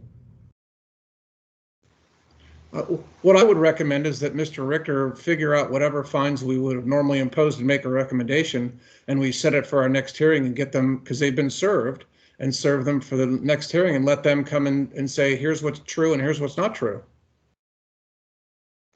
no, I mean, what I'm asking is the more broader issue or going forward, not these particular litigants. And when you say broader issue, what are you referring to? I'm just referring to that the executive director has taken, approach, and it sounds as though it's his recommendation to do this with other similarly situated litigants in the future. Commissioner Cunningham has brought up an argument of not setting a bad precedent, not putting people in a position that they can just start ignoring. You've made some great points as well here, supporting Commissioner Cunningham's argument. And so then my question is, and maybe, this is something for the future, is, okay, as we think through it in that manner, should there be some type of, and we might not address this right now, some type of procedure or timeline regarding that? Well, I guess the first thing I heard out of Mr. Richter's mouth, which was the question from Commissioner Cunningham, was, have we done this before? And the answer was no. And so I think, quite frankly, if we're looking at this, I think the precedent is we really have to look long and hard before we start just dismissing these outright. To the point that you're all making, we had Yes for Energy, Ohio's Energy Futures. They filed after quite a length of time. So what's to prevent the others if we serve them from filing as well? Because hers was, the person who filed, assuming that's the treasurer, she filed in, December of 2020, and it was from 19. So I guess maybe if given the opportunity, they would file, especially knowing that if they file and, come into compliance, that perhaps that the fines that were being levied or considered would be dismissed or, lessened. I think that's our goal, is to bring them into compliance. Right. So I'm saying, I think that with having seen that she came into compliance and what was decided today, based on the fact that we had her statement, I think that's what we should do for the other four as well. Give them the opportunity. And well, we could, and looking back at the recommendation sheets, essentially we could $25 a day, as we have done, in the past on these, and just continue them along. Like I said, as I look through, I've already explained why I've done what I did. As I looked through and did my prep, nothing had been done for a while, and this is much different. And so I really appreciate everybody's input on this, because I didn't want it necessarily to just go along without having discussion. And I have no problem, putting these all in the $25 a day category, sending out notice and, seeing where it goes from there, if that's what everybody wants to do. And Phil, I would say I don't even have a problem with the recommendation being $25 a day and dismissal and termination of the committee as the upon reconsideration recommendation, so that we know what, this commission and future commission members would understand that that's the circumstance that the case is in. It's different than there have been reports, there are outstanding reports. I mean, that would be a sort of a signal from a policy perspective that this is a committee where there doesn't seem to be anything or any information or any money. And if we have confirmation of that, I don't even mind not imposing a fine or penalty and just terminating the committee. On the other hand, if somebody contacts us, they could also file a termination themselves. The difficulty I have with that is we're talking about year after year after year getting multiple notices, and if we've got service and just ignoring it, I'm not so inclined to say let's just dismiss it, where you've got good service, you've continued to get service twice a year saying you owe these reports and you don't do anything. To me, that's inappropriate as well, and then we don't get the oversight as to potentially what's in those accounts. Yeah, got it. Yeah, I agree. I don't disagree with that, Mr. Norman. Okay. Bill, do you have the direction? Well, I mean, we've got those cases out there. I guess what I would say is based on what everybody's been saying here, as it relates to case numbers 2019 S-058, 2019 S-061, 2019 S-062, and 2019 S-064, I would recommend that the commission find a violation and impose a fine of $25 per day and give the respondent to these cases the opportunity to have the matter reconsidered upon the filing of a campaign finance report, or potentially contacting the commission and providing information as it relates to the status of their campaign committee. You've heard the recommendation of the executive director. I'm sorry, Scott, I didn't mean to cut you off. That's okay, Mike, go ahead. No, you've heard the recommendation of the executive director. Do we have a motion? So move, Brommer. Do we have a second? Second, Norman. Further discussion? All in favor of the motion signify by saying aye. Aye. Raising your right hand. Aye. Opposed, same sign. Motion carries. Thank you, Phil. Not a problem. Okay, hold on. Go ahead, Sorry. Otto. So, and maybe I'm just misunderstanding here, and I wanted to vote affirmatively on the, on the motion first, get that behind us. But do we think we should be, okay, Commissioner Cunningham brought up that she has no issue that certain things could happen under certain circumstances. Do we want to request that the executive director, in a period of time of, 90 days or something like that, come up with some proposed procedure or rules about the circumstances that circumstances that he would bring these similar type of things to achieve the practical result that he wants of not having this over and over and over again?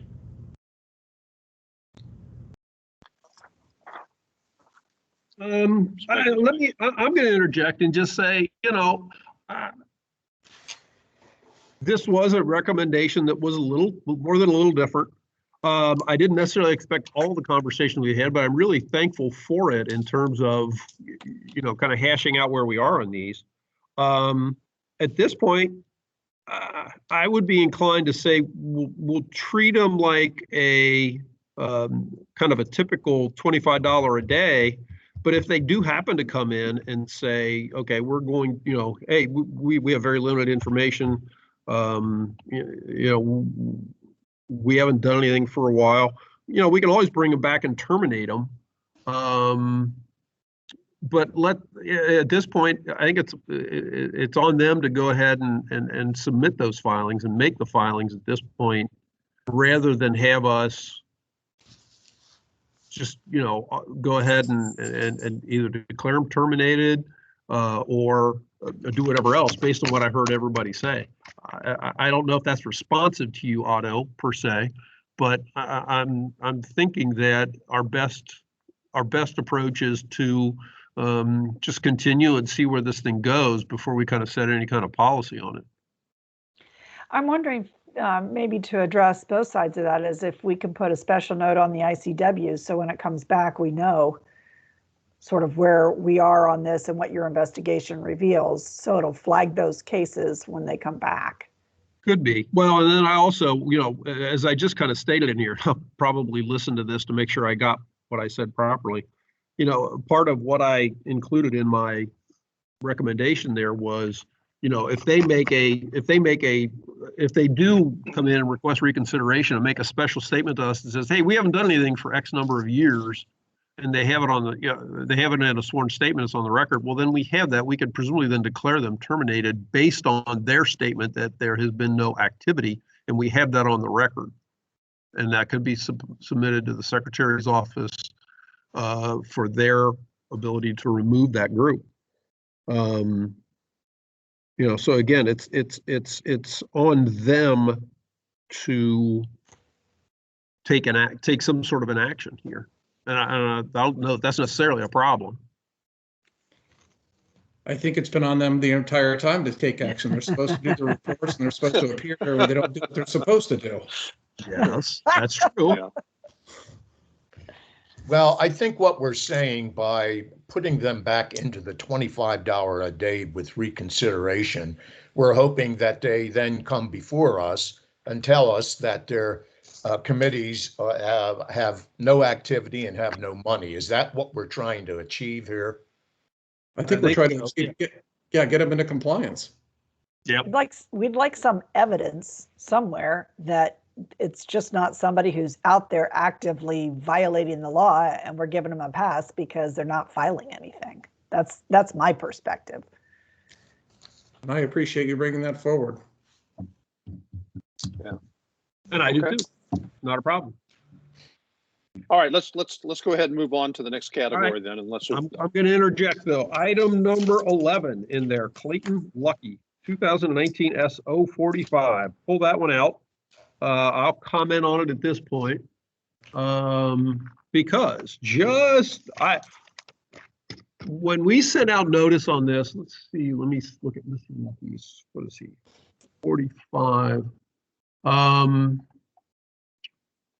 When we originally sent out notice on these matters, let's see, and we sent out our notice on December 2nd. We sent it out regular mail to Mr. Lucky, and shortly thereafter he called and we had a conversation. And I won't get into all of the details of the conversation as it relates to Mr. Lucky. But essentially, he was asserting that there was prejudice against him, either by our office or the Secretary's office, in carrying this forward because he had been incarcerated, been convicted of campaign finance violations or campaign finance improprieties in 2013. And at that point, he was indicating to me that, this should have been done then. Well, you can see this is a 19S case where he failed to file certain annual reports that the Secretary's office expected filed. As I looked at, and I just did it this morning, as I looked at the Secretary's website, there have essentially been no filings reflected since like 2015. And before then, they just showed nothing on the website. When I looked at the contributions and expenditures, as you can look at them, the last expenditures I think were 2013 for his committee, and because when he agreed to a plea agreement with the Franklin County Prosecutor's Office in January of 2013, part of that plea agreement was to essentially close his campaign account and his committee. And he's filed a response with us this morning. It's not notarized, but he submitted a letter. And I could have made a copy of it, PDF'd it and sent it to you, but I didn't. If anybody wants to see it, I can, I was planning on going through it here in detail. But anyway, it includes a letter from Chase Bank in which The account itemized as account number 2443 with Chase Bank was closed.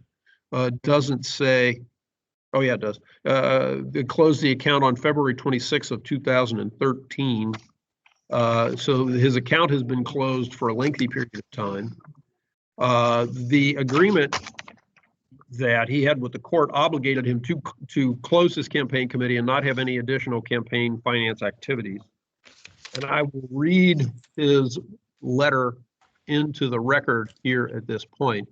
In response to your letter on December 2nd, please accept this as clarification of my plea agreement dated January 22nd, 2013, and my understanding of the plea agreement explained to me by his legal counsel. He was represented by attorneys Lloyd Pierre Lewis and Jennifer Bruner. In consultation with his attorneys, I was instructed to accept the plea agreement and waive my rights before this commission. As part of the agreement, I agree not to appeal to this body or any legal or formalities. I was also instructed to close my campaign bank account and pay any remaining funds to the Elections Commission.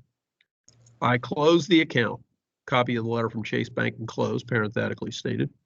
If a final campaign report was required, I was not instructed to complete as part of the plea agreement. Who was involved in my plea agreement was the judge, John F. Bender, past Secretary of State Legal Counsel, Ron O'Brien, then Franklin County Prosecutor, William Batchelder, then Speaker of the House, Secretary of State Office, Chairman of the Elections Commission at that time, my legal counsel, Lloyd Pierre Lewis, past Chief Legal Counsel of the Ohio House of Representatives, and Honorable Jennifer Bruner, past Ohio Secretary of State, and now the State of Ohio Supreme Court Justice. The reason I tell you the involved parties, my legal counsel wanted to make sure all parties were on the same page. I did not receive any information from the Ohio Secretary of State that were concerns with any outstanding campaign financing in report until last year, 6 years after the plea deal. If you have any more questions, please give him a call. Like I said, this came FedEx this morning. And when I had my conversation with Mr. Lucky, I recall him saying that there was involvement from the Elections Commission at that time. And I indicated to him, I did not have any involvement at that time. His letter says the chairman of the Elections Commission at that time, and I could go back and check to see who was chair in January 2013. But I know I never talked with the chairman of the Elections Commission. I never talked with Mr. O'Brien, Mr. Who does he say his counsel was? Pierre Lewis, yeah, Lloyd Pierre Lewis, Jennifer Bruner, anybody else involved with that. I looked at a news report this morning concerning this, and the actual report was not taken by Judge Bender, but I can't remember the judge now. I should have noted it down when I looked at the report in the old the old dispatch report.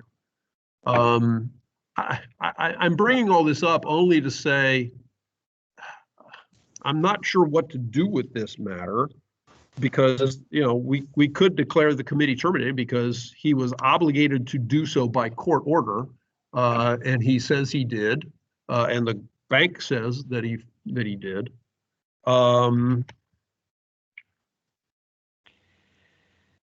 Catherine, did you see that chat? Yeah, I'm trying to respond. What? Okay. Yeah. Go ahead, Ms. Cunningham. Nothing. Mr. Norman was asking, I didn't even know who it came from. My computer's having some chat issues. Attorney Lloyd Pierre Louis was at one time with Kegler, Brown, Hill, and Ritter. He is no longer with Kegler, Brown, and I think Mr. Norman somebody was asking me if he was still with our firm when this happened. I don't know, but I will be abstaining in an abundance of caution because I really don't know. He's not with us now. I don't know if he was at that time. This is Commissioner Norman. I was not making the inquiry. I just wanted to make sure you saw the chat that somebody had put in, and they were the initials IC, questioning whether he was there. And I just wanted to make sure you were aware of that. I am. Thank you very much. I was trying to respond, but the send button is beyond my screen, so I'm not sure how to how to send it, but that's. I'm sorry, it that's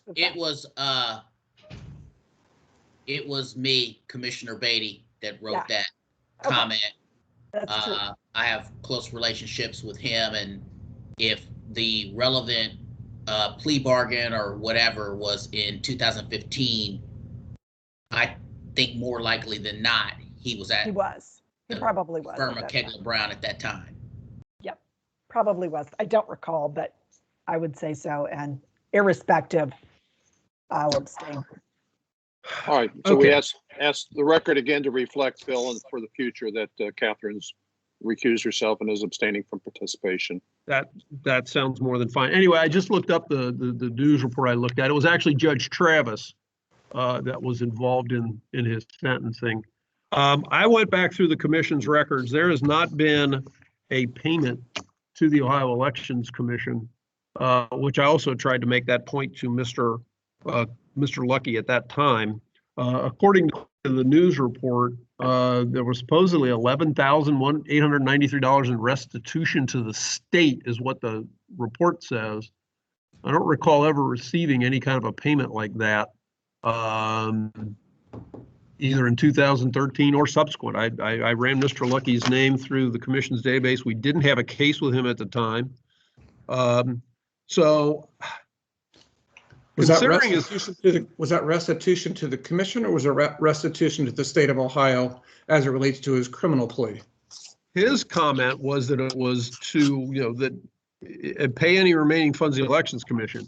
As I look at and I'm looking at a news report. I didn't have the chance to actually get to try and look into the case and see what the case said.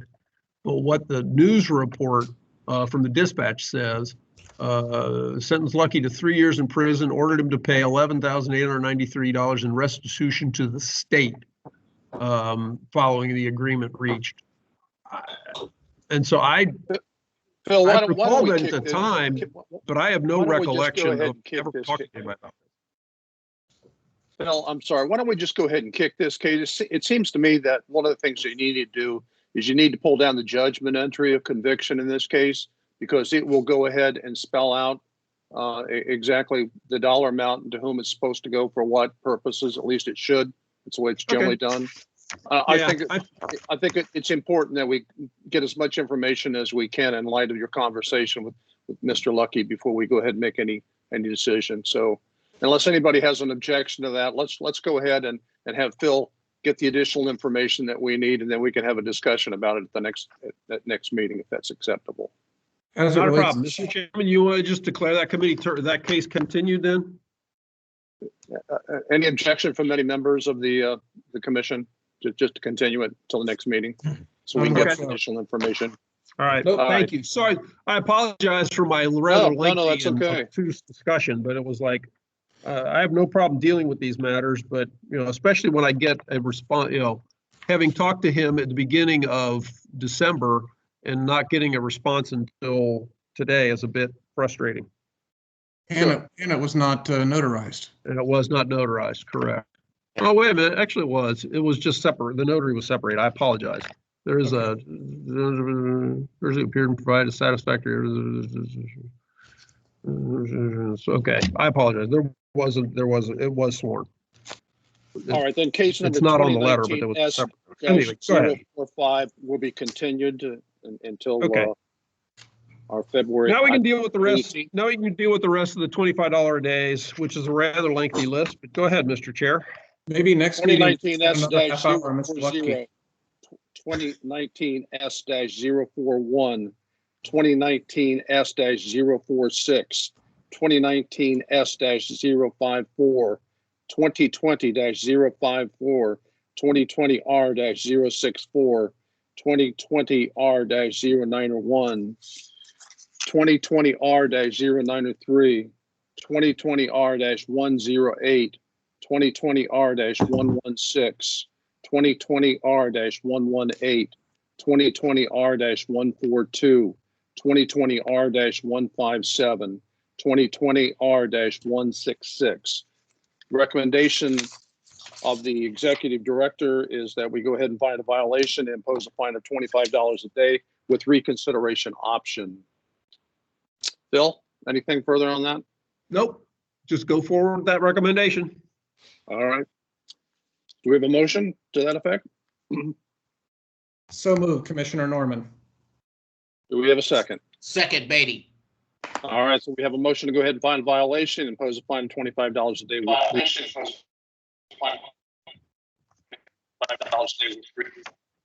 All in favor, signify by saying aye or raising your right hand. Aye. Aye. Opposed, same sign. Okay. Case. Is anybody else number getting this 20 reverberation? Yeah. Yeah, all of a sudden I am, yes. Which I wasn't before. All right, let's try it again then. That's good. 2019 R-439, 2019-4908. Executive Director's recommendation is that we consolidate cases, find a violation, and impose a fine of $25 a day with reconsideration option. Bill? This is one which I talked to the staff. We've kicked these cases a couple times. And after discussing it with the person at the board who is working with them to try and actively get them to update all their filings, I said to them, I'm tired of kicking these cases and not necessarily having them respond. And so she agreed that he thought it was appropriate for me to go ahead and make this recommendation, impose a per diem fine, and hopefully get them off the schneid. I said I'd have no problem reconsidering it once they get their reports filed. But they're still outstanding, and they have been outstanding for a while. All right, thank you, Phil.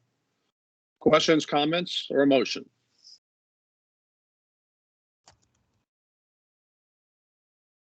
Commissioner Norman, so moved. All right, do we have a second? Second, Kaufman. Thank you. So we have a motion that's been duly seconded to go ahead and follow the executive director's recommendation. All in favor signify by saying aye. Aye. Opposed, same sign. Motion carried. Next case is case 2019 S-052. The executive director has recommended that we consolidate with case 2018 S-040, find a violation and impose a fine of $25 a day with reconsideration option. Discussion or motion?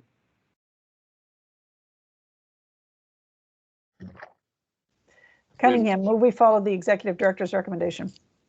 All right. Find a violation, consolidate the cases, and impose a fine of $25 a day. Sorry, Commissioner Kreitz. Thank you. Is there a second? I'll second that. All right. All in favor of the motion, go ahead and signify by saying aye or raising your right hand. Aye. Aye. Aye. Opposed, same sign. Motion carries. Next cases are 2020 R-138, 2020 R-150, 2020 R-156, 2020 R-215. Executive Director has recommended we find a violation, impose a fine of $25 a day with reconsideration option with payment of $250. Do we have a motion? So moved, Norman. Do we have a second? Second, Brommer. All right, we have a motion that's been duly seconded to follow the executive director's recommendation. All in favor signify by saying aye or raise your right hand. Aye. Aye. Opposed, same sign. Motion carried. I will enter here quickly on the only comments I have on any remaining cases on the next page, toward the top of the next of the recommendation sheet. Go for it. And so if you want me to add any other comments, I'll be glad to do so, but ask, because I'm not going to comment anything else. The next case, though, item number 16, United Conservatives of Ohio. I have had previous conversation with with Chair Kreitz. He is going to have to recuse himself from consideration of this matter. So, Mr. Beatty, if you would take over the agenda at this point and address item number 16 for consideration. Yes, thank you. On item number 2019 S-055, the executive director has recommended a $25 per day fine with reconsideration option and payment of $250. Do I have a motion on the matter? So moved. Cunningham.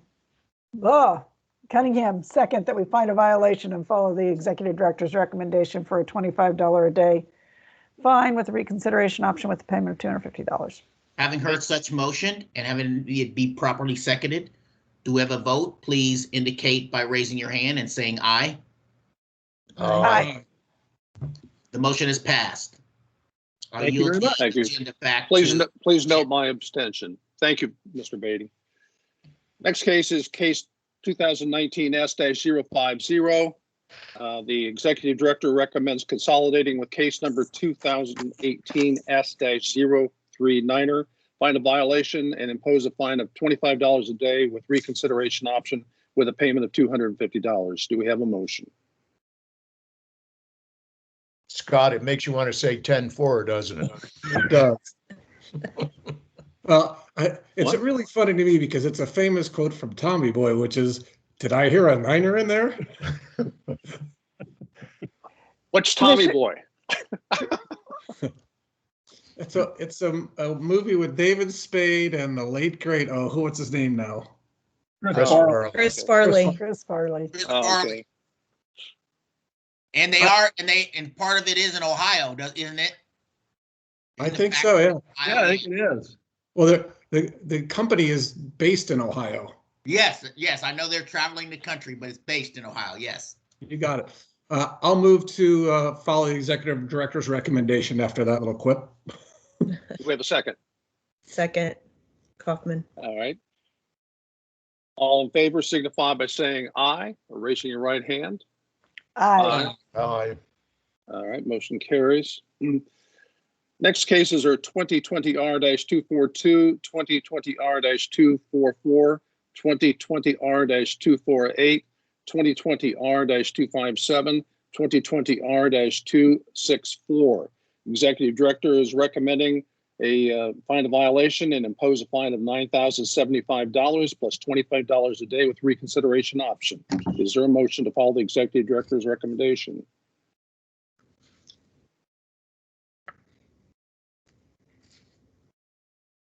So moved. Do we have a second? Second, Beatty. Mr. Beatty, second. Discussion. All in favor of the motion to follow the Executive Director's recommendation, signify by saying aye. Or raise your right hand. Aye. Aye. Aye. Opposed, same sign. Motion carries. Next case is 2020 R-104, 2020 R-192, 2020 R-212. The Executive Director has recommended finding a violation, imposing a fine of $13,765 plus $25 a day with reconsideration option. Do we have a motion? Norman, so moved. Do we have a second? Brommer, second. Very good. Motion's been duly seconded. All in favor of the motion signify by saying aye. Raising your right hand. Aye. Same sign. Motion carries. Saying 9 really just screwed my life all up here. I gotta make sure I do that. I'm circling all the 9s going down for the rest so that I can get that smirk off Dennis's face. It's going to be a long year. I'm just thinking we'll never bring it up again. Oh, no, you don't have to. I just have to look at your face. It's not Okay. just Dennis and Scott that's even worse, I think. Oh my gosh. 2020 yard. I was gonna follow up by signifying okie dokie. Yipper? Oh golly. Center, this is Navy 2 kilos 727 holding short of takeoff over. Okay, case 2020 R-065. Executive Director is recommending consolidate with case number 2020 R-455, find a violation and impose a fine of $13,675 plus $25 a day with reconsideration option. Do we have a motion? So moved. Second, Norman. Discussion? All in favor of the motion signify by saying aye. Raise your right hand. Aye. Aye. Opposed, same sign. Motion carries.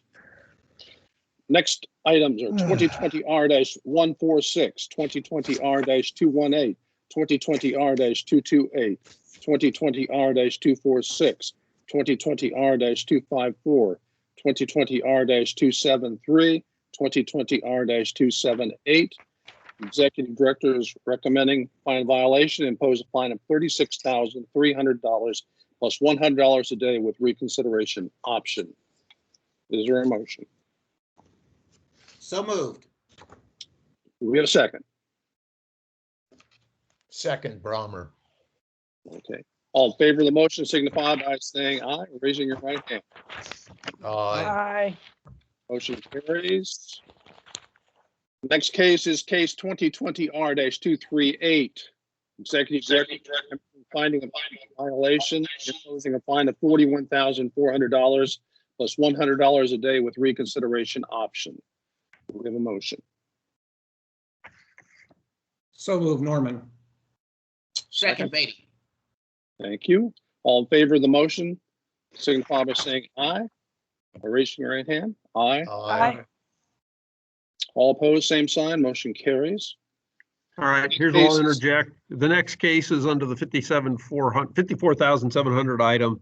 The first item, I dropped the 3 somehow, and I kept forgetting to add that in. Item number 55, Citizens for Chevy. It should be case number 2020R-193, and not just 19. And then the other cases under that recommendation, I'm just going to go ahead and interject 2020R-194, 2020R-200, and 2020R-201. All right, the Executive Director is recommending that we find a violation, impose a fine of $54,700 plus $100 a day with reconsideration option. All in favor of the motion? There's no motion We need a yet. motion first. Oh, we need a motion. Sorry. Okay, Catherine, was that you? Yeah, Cunningham, motion, Okay, thank move to find a violation and accept the Executive Director's recommendation. Do we have a second? Second, Norman. All in favor of the motion signify by saying aye or raise your right hand. Aye. Aye. Opposed, same sign. Motion carries.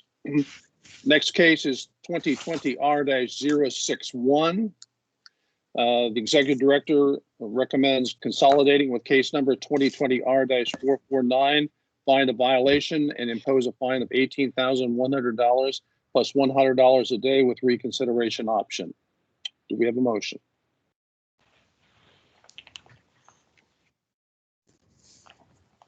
So moved, Kaufman. Second, Second. Beatty. Thank you.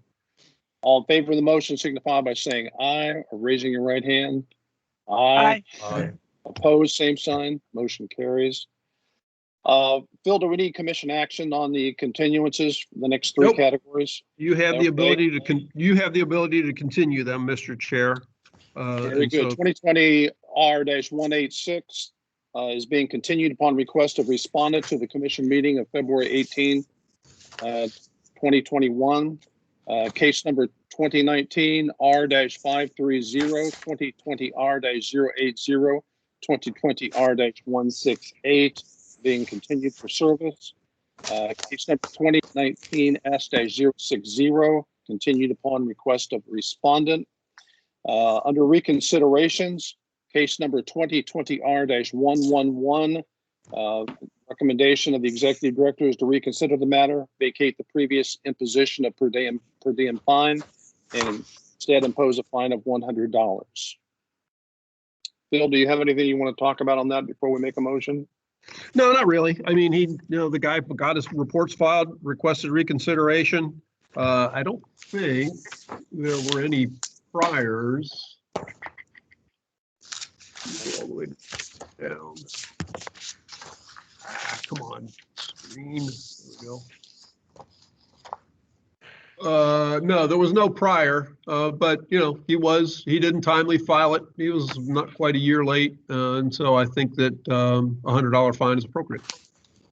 Very good. Do we have a motion to follow the Executive Director's recommendation? Norman, so moved. Cunningham, Do we have a second. Very good. All in favor signify by saying aye or raising your right hand. Aye. Opposed, same sign. Motion carries. Takes us to other business. The advisory opinion, Phil? I'd almost say I mean, we could either table it, or I would appreciate if anybody has comments after they've had if you've had an opportunity to review it. I know from an email this morning, which she can comment on, Ms. Cunningham has indicated she hasn't had really time to look at it. There are certain things about the opinion I'm comfortable with. There are others that I'm not. And I everybody, Mr. Bry's comments and Mr. McTighe's comments that I had on it. And I would share some of the concerns that Mr. Bry expressed, primarily concerning the possible 1983 action. Because if you go back to 2010, when even though he didn't call it into play at that point, when on behalf of the commission, I essentially said that we would decide all cases in line with the Supreme Court's decision in the Citizens United case. One of the primary reasons why I did that, honestly, was to forestall any possible financial repercussions that would come with somebody in Ohio immediately taking the Citizens United decision, running off to federal court, filing suit in federal court, including a 1983 request, and then getting paid their legal fees to win a case that they would win. And so, you know, honestly, that was a part of the basis for my recommendation, along with just trying to comply with the law. And as I wrote this opinion, as I think I expressed to all of you, some of the, I was stretching a little bit as it related to calling this organization potentially a 50 or a PCE, primarily because I think my concerns are, or my concern was I wanted to make sure that contribution limits would be applied to candidate campaign committees that might be trying to make these contributions to a otherwise independent organization. That may not have been the best approach, and so I'm almost thinking we table this. Give me a little bit more time to maybe look at potentially doing this another way. You know, and potentially going forward later. But I would really, if anybody has any thoughts, I would appreciate hearing them at this point.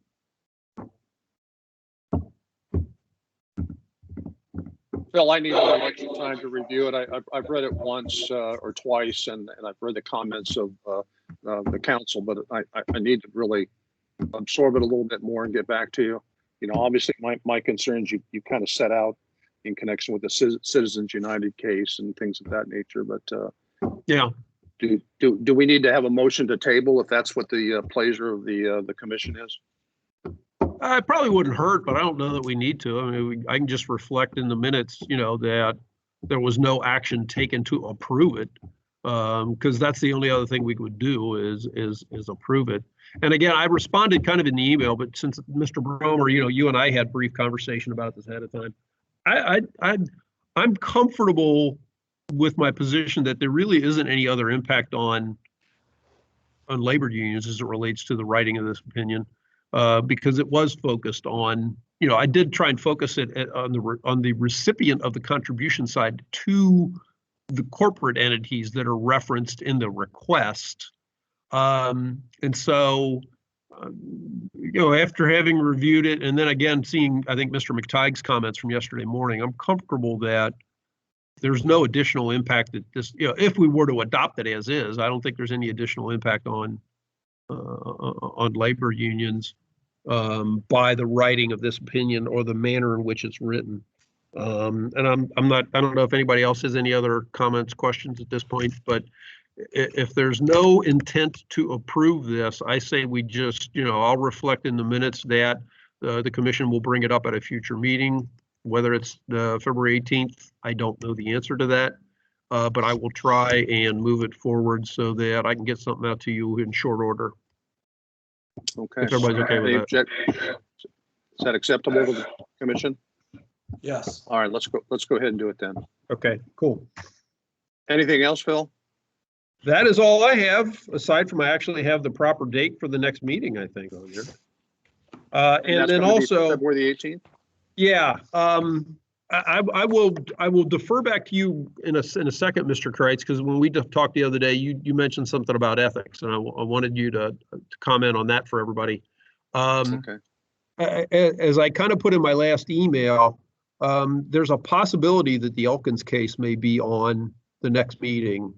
As I indicated, they had comments. I've talked to both sides of that, and they're really close, presumably, to working out a written set of stipulations. And then also, I guess, an argument on one particular issue that they wouldn't necessarily stipulate, but would bring to us, and then we could make a decision. That may go forward on February 18th. If anybody's going to, have a problem with that date, let me know, because I would really prefer to have all the commission members present when we address that case. And I told them, if they get the stipulations done, I can circulate them to you and be prepared to move on that fairly quickly. But just to kind of give everybody a heads up, I know you responded to me, Scott. Thank you. But if anybody's going to be missing a future meeting, I'd let me know so that I can keep anything we might want to do as it relates to that particular case off of an agenda if somebody's going to miss it. Anyway, that's it. Mr. Kreitz, if you wanted to go ahead and comment on the other thing. I just had two real fast things. Just a reminder that, we all have this mandatory annual ethics training, and the dates have been posted on the Ohio Ethics Commission website as of about a week ago. So just a reminder there. And also our financial disclosure statements are due about, I think it's May the 17th this year. So you just want to get that on your radar scope as well. So It seems like I just did that. I know. You did it, I think, Scott. I did. But yeah, it comes around quickly. But that's it. Thank you all. And again, I'll say again, thank you for the nature of the conversation as it relates to my rather out of the ordinary recommendation on those cases. I will keep you apprised if and as anything occurs on those matters. I have one question. I noticed as we were proceeding here today that we were not recording this commission hearing, and I'm not saying that's a negative. I know we have a court reporter who's here taking down everything we have to say. Is that going to be part of our procedure? Because I know it was difficult for you when we had a request, and I don't recall who it was, that they wanted a copy of the recording, and I think it's just as easy and just as fair to them to say, if you want this, go get the transcript from our court reporter who's present.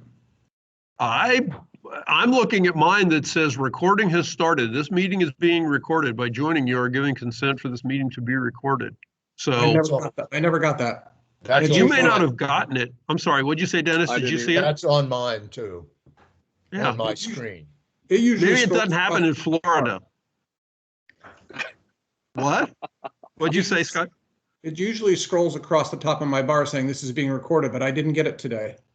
Yeah, and I started it right before you joined, which is, I don't know if that's interesting or not, but presumably it has recorded. And the last meeting, you said the same thing, and Chris and I both were able to get on and make a copy of the recording. So it did record, and according to my thing, it is recording. But the thing is, you don't really find that out until about an hour or 2 hours after, because it takes a while for it to upload. But presumably I'm recording. But yeah, we do have Sandy on as well. I think maybe we should make, I don't know if it's a point of discussion for today or going forward in the future, but I know the difficulty you had, and we had somebody who kept corresponding with commissioners saying they want to get it and they want you to get an action. I don't think we're compelled or required to record this by way of the Teams meeting, since we already have a court reporter. And I'm thinking just taking that administrative function away from you as the executive director when people request it, saying, you want a record of this, of what took place in this meeting, contact the court reporter and get that transcript. Scott, I would recommend that we also check what the General Assembly's, the statute rules on virtual meetings, because something in the back of my mind is making me think that there's something about recording on there, but I could be wrong about that. I don't know. I haven't looked. I respect your position, Scott, but I guess so far at least, we've been able to, there was one time where we had concerns about it because Chris started it moved from up, 19 back down to 18, and we were concerned about whether there were two different recordings, but I think we got that worked out. But it's real easy, so far at least, it's been real easy to press a button and say start recording and let it go until everybody else gets off and then make a recording of it. I've contemplated not having, nothing against your services, Sandy, since I know you're out there listening, Ms. Kin participate. I've contemplated not having her because of doing this, just to save the cost of it, to be honest with you. But at the same point, because of any potential glitches, I'm inclined to keep having a court reporter participate as well. But I kind of like having the recording myself because it's easy to do, to just click it, let it go, and then click it after everybody's logged off. Well, I'm going to throw a contrary view out there, which is, as a litigator and having people having court proceedings that have been done by way of video, and then they go through and have their own people transcribe it, and I've had the courts reject that. So my preference would be, if there ever is an issue, that you actually have the official transcript where you can refer to page and line, as opposed to somebody creating their own record.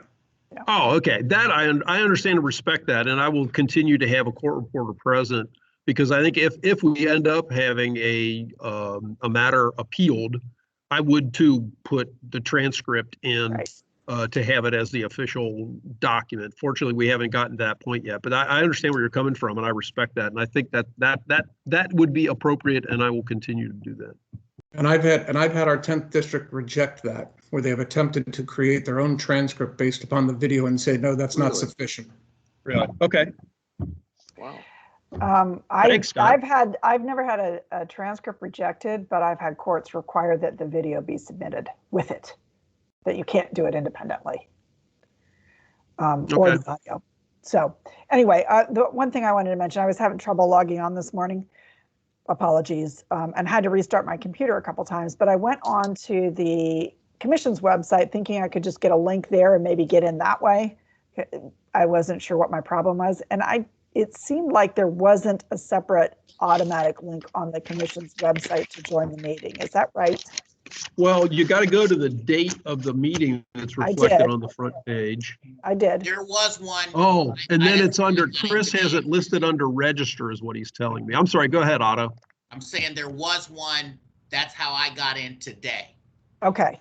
I hit register and one didn't, and it came up, and you're right, Otto. I hit register, it came up, and I got into the same loop and couldn't get in. Sometimes if I have trouble out of my email link, I can go in directly to a website and get in from there. I couldn't do that either today, but I restarted my computer a couple times and finally got in. So I apologize for my lateness today. I was about to text and say, I'm trying, but. We were all very offended. Yeah, I'm sorry. And I was even early today. I had all my screens ready. I was like, this is great. I feel fortunate that I was able to actually log on and it's actually worked fairly well, although I was frozen for the longest time. Who knows why? Yeah. But presumably we have got a copy of it, and we also have a court reporter if we ever need that in the future. So thank you very much. Is there anything else? Any other commission members have anything to bring forth at this time for the good of the order? Just one thing, Scott, I wanted to just tell you that I know you'll feel bad for me. I just heard the snowplow go by. I'm sorry, I had to go close the sliding door because it was a little breezy. Stop it. It's going to be a great year. All right. If there's nothing else to come before the commission, I'll entertain a motion that we adjourn. So move, Cunningham. Second, Beatty. All in favor, signify by saying aye, and aye. Off your computer. Aye. Aye. Thanks, everybody. Have a great week, Appreciate guys. it. Have a great Thank one. you. Bye. All right, see you. Yeah.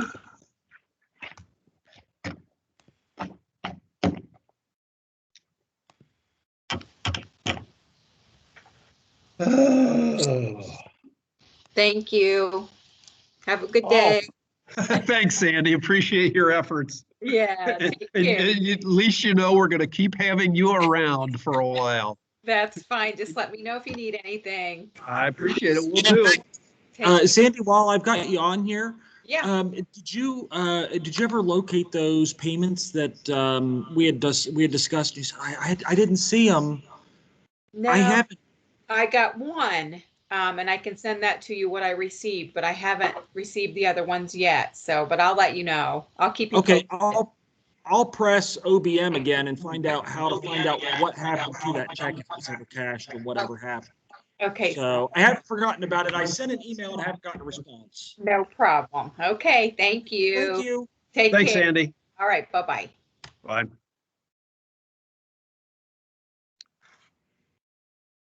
Okay. Kreitz hasn't logged out. Well, he probably didn't realize he needed to log out. So I'll give it a couple more minutes. You know, and then go ahead and terminate. There he goes. Okay. Thank you.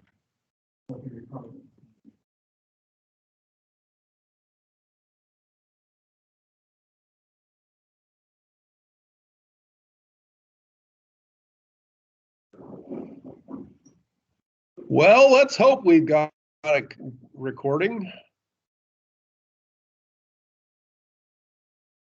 I'm leaving.